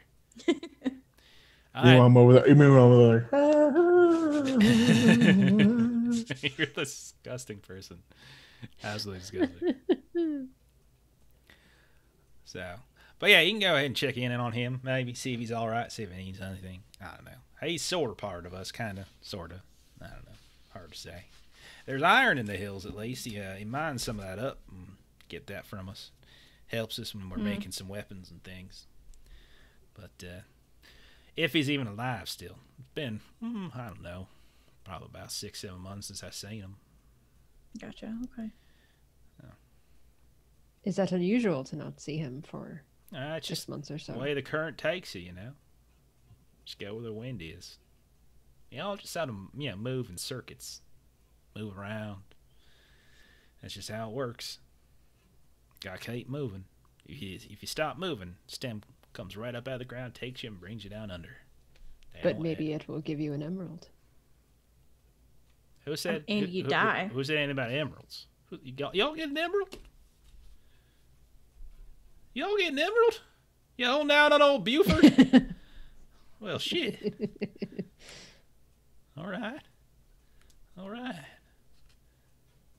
Did you get to keep the emerald, or did you drop it? Grants has it and hasn't told anyone about it. Yeah. So we don't know anything about it. Okay. So anyway, he's like, all right, well, I gotta get out of here. None of these questions. I got stuff to do. I got a ticker on my life. You know, I got things I got to do. And so him and a couple others, they pack up and they start heading out. What do y'all want to do? Yeah, I think we could go meet this old fella up in the hills. Tell us about the young fella and go meet the young fella, old fella, and the young fella. Why? I don't know if any of that tracked, but all right. Okay. If you talk to Tula, by the way, she's been spending time with the dog and kind of looking at the little ring, and she specifically points out that it's likely. I'm not sure if you guys knew this or not. I'm not sure if we covered this already. The Pidge. It's a Pidgley ring. Yeah. If you're looking to get in some folks, returning that might be a good way to go about doing so. Oh, I definitely think we should do that first. You want to go over to she says that Now, Sugar, they usually spend time, herding their sheep, going around that meadow over there that never blooms. We'll probably find them over there, one side or the other. Is that like on the way to the hills where the old guy is, or? No, not quite. A little more to the west. If you're looking for old Dwight, he's up northeast a bit from here. The meadow's off to the west a bit. Other side of young fellas. Gotcha. Tula's lead first. What? Well, so we'll take Tula's lead first and do that. Yeah, first. with the ring. Yeah, that's what I think we should do. What do you guys think? Yeah. As long as we keep moving. Okay. Sounds good. All right. So you start heading kind of west-ish, but do you want to go through the woods or do you want to go around it? I think we should go around. But, Okay. I mean, we could go through. So where I'm pinging on the map right now is kind of where you're looking to go. I feel like going to the meadow. But it's up How to you. injured is everybody again? I'm I'm fine. moderately. I'm also moderate. But that doesn't mean much because I die by anything. You just gotta stay behind me. Can you get any more like BB when you get some RP or anything? So, Grant, you have no fate points left, correct? Yeah. Do you have any armor? Quilted. Okay, you do have quilted. Okay, so you do have armor. I was gonna say because at any point if you take an injury, Gives me you're one. bleeding and you just blood. Yeah. Okay. All right. Okay. Fair enough.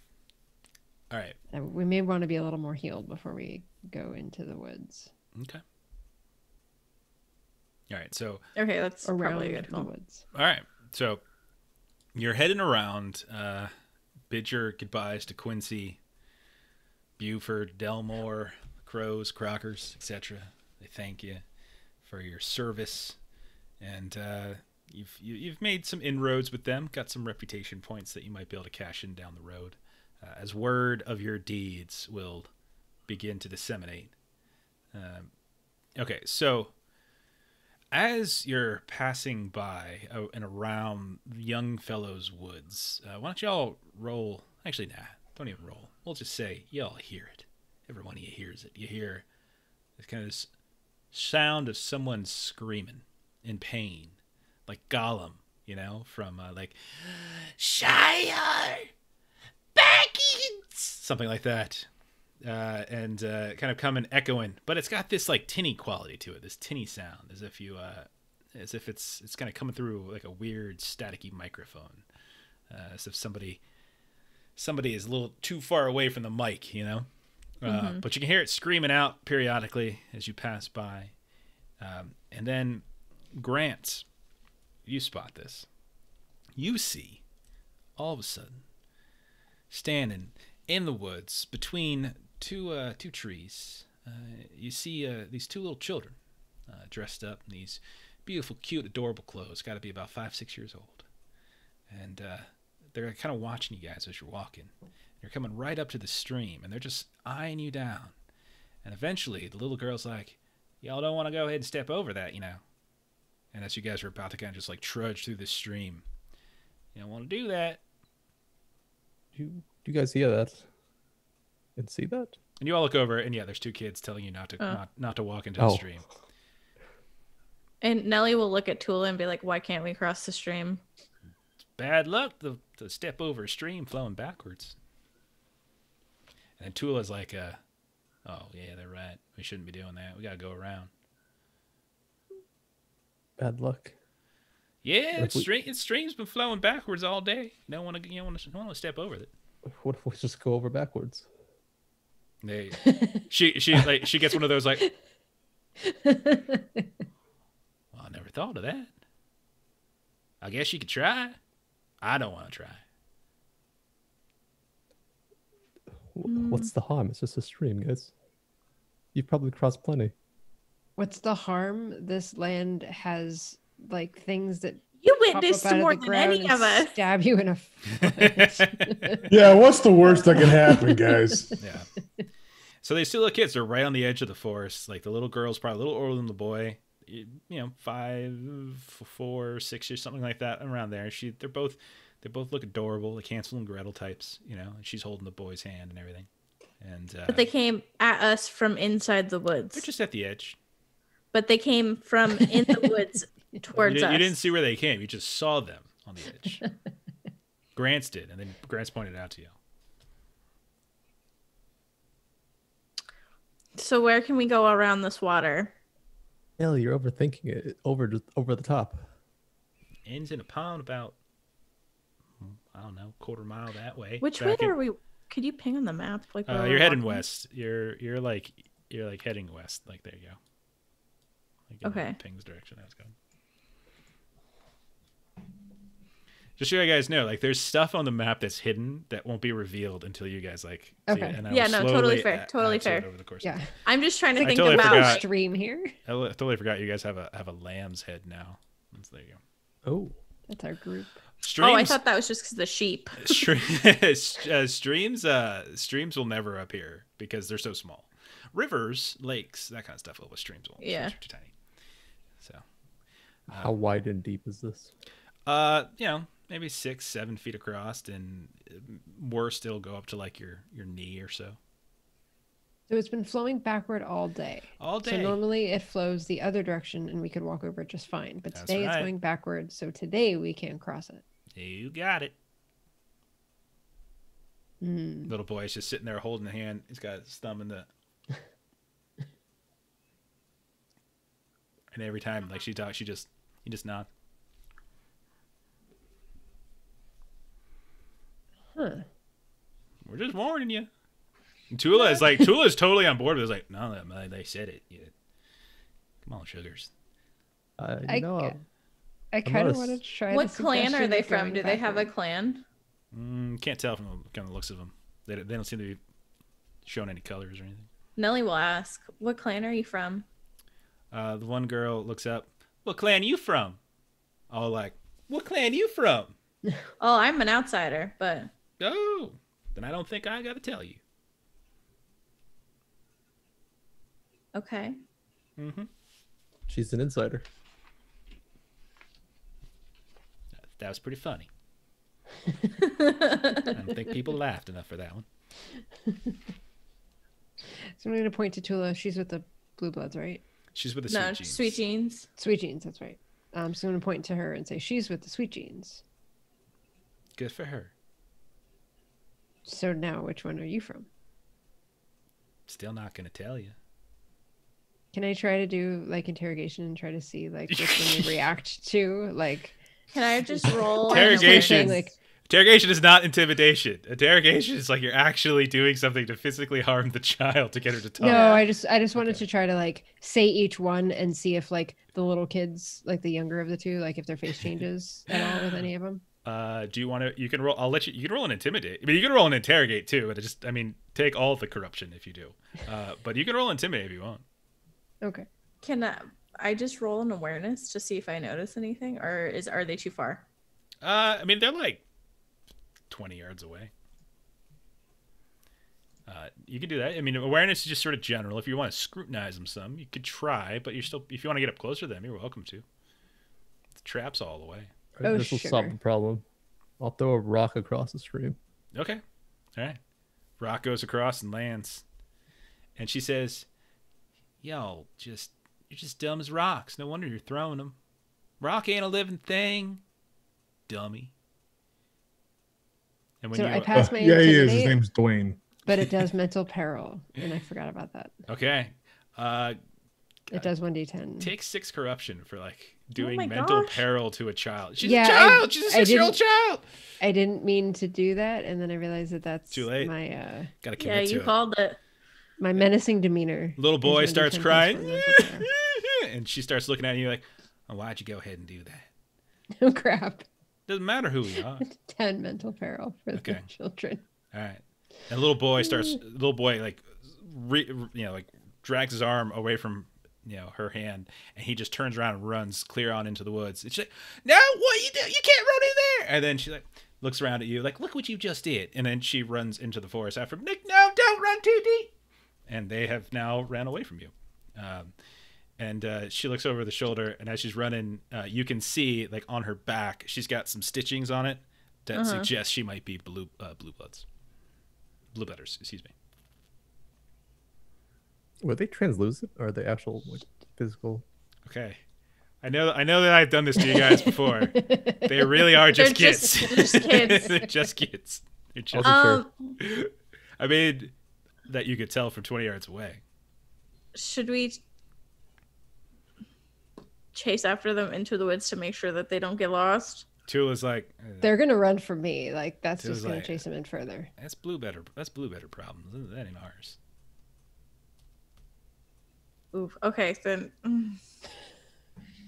Do we go across the river or not? That's really the question here. After you. It's bad luck. I don't want any bad juju. We're cursed. Like what?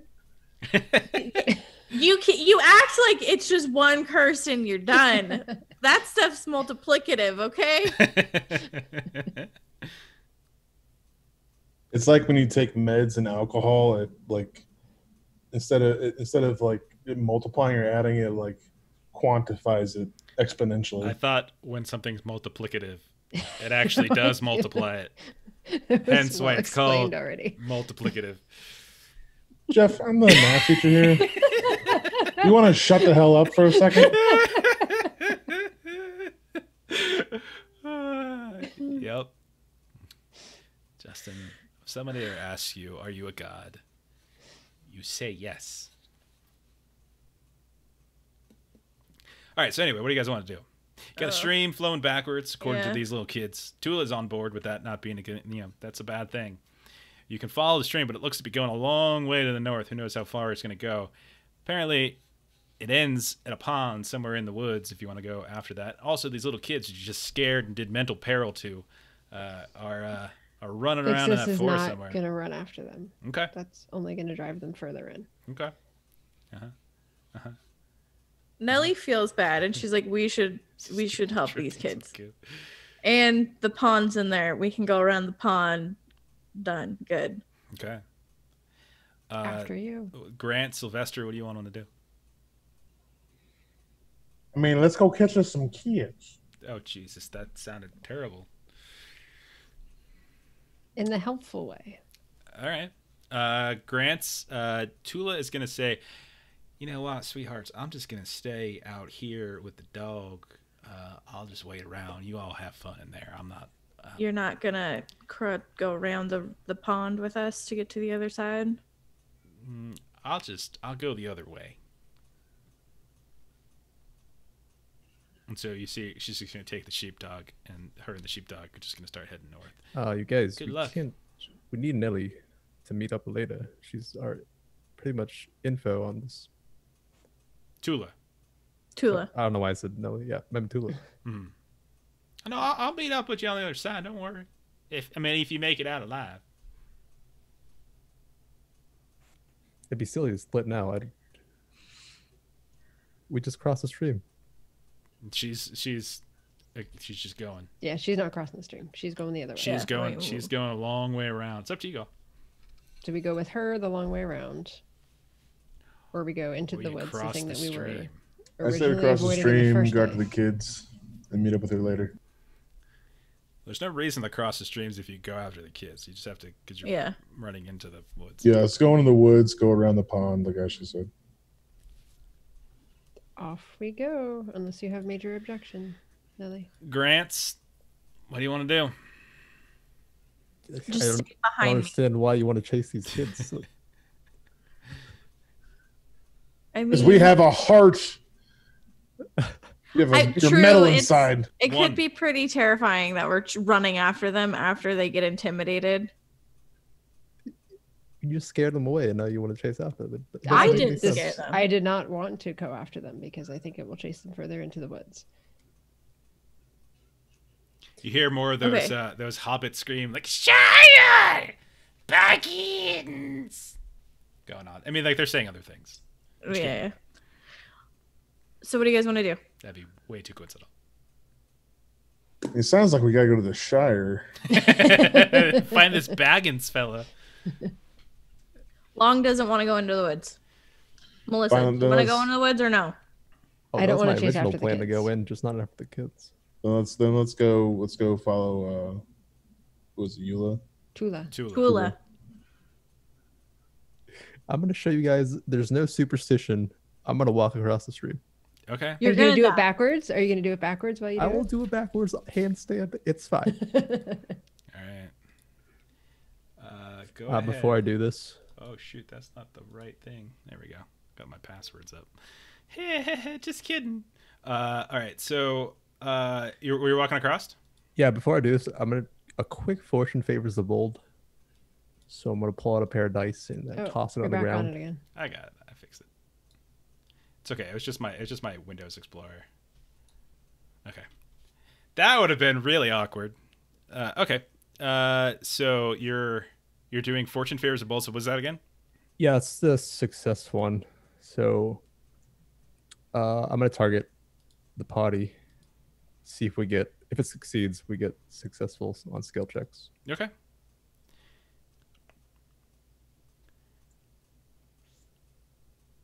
That's a fail. It doesn't.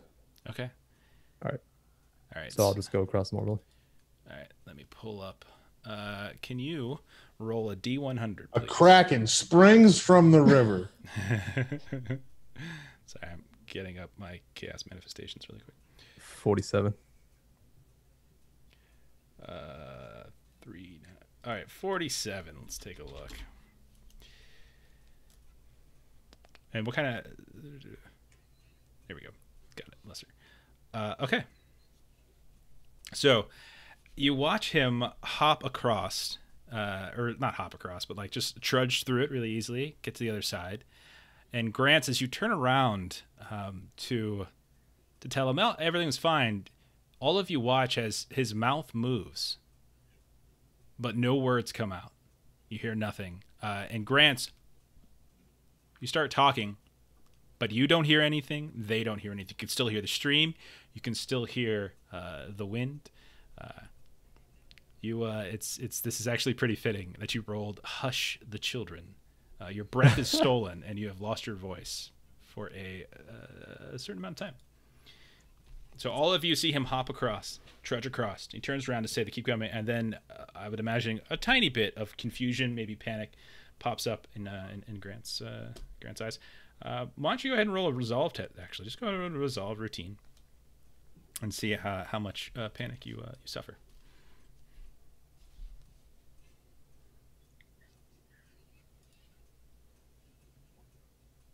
Okay. Oh, I failed it. All right, so why don't you go ahead then and take about let's make that 16 points of mental peril as you are starting to like literally it's not that you're having trouble breathing, like you keep trying to talk and you're not able to talk, and panic has begun to set in, fear even. This is all a result from his spellcast? Nope. This is a from result of him crossing the river. Stream. I mean, maybe. I'll pull a crying face out of my bag and mask and wear it and give him a thumbs up that I crossed successfully. Okay.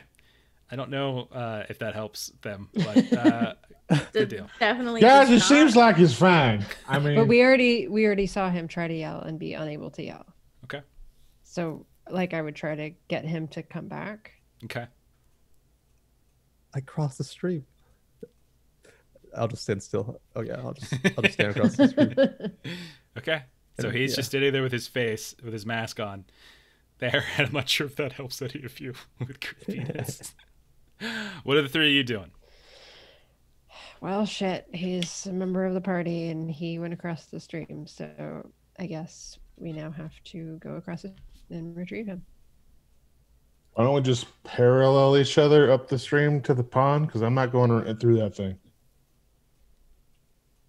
So Big Sis will try to like go backwards through the stream. Okay. So you moonwalk through the stream to join Grant on the other side, who is suffering from fear, has a mask on, and can't talk. Go ahead and roll a D100 there, Big Sis. I feel like people can't see what's happening around me. Am I having a stroke? You might be. Roll the 10. So as you get across, and you probably say, "Are you okay?" You can hear your voice, and maybe a tiny bit of you feel a little better. Like, oh, okay, it ain't so bad. Grant's just making a joke, and then Grant's and Nellie and Sylvester, you watch as the skin of Big Sis just suddenly goes this sickly, pale, yellowish white. As your skin just goes this light pale yellow. That's You better hold than up I your thought. hands. I thought you said it was gonna fall off. No. I know, so did I. No. Yeah, so I definitely am like, oh, but you can hear me, right? You can hear me? You can hear it. Now, can we hear you roll a resolve test, please? What time of day is it? Mid-morning, like late morning. Oh, God.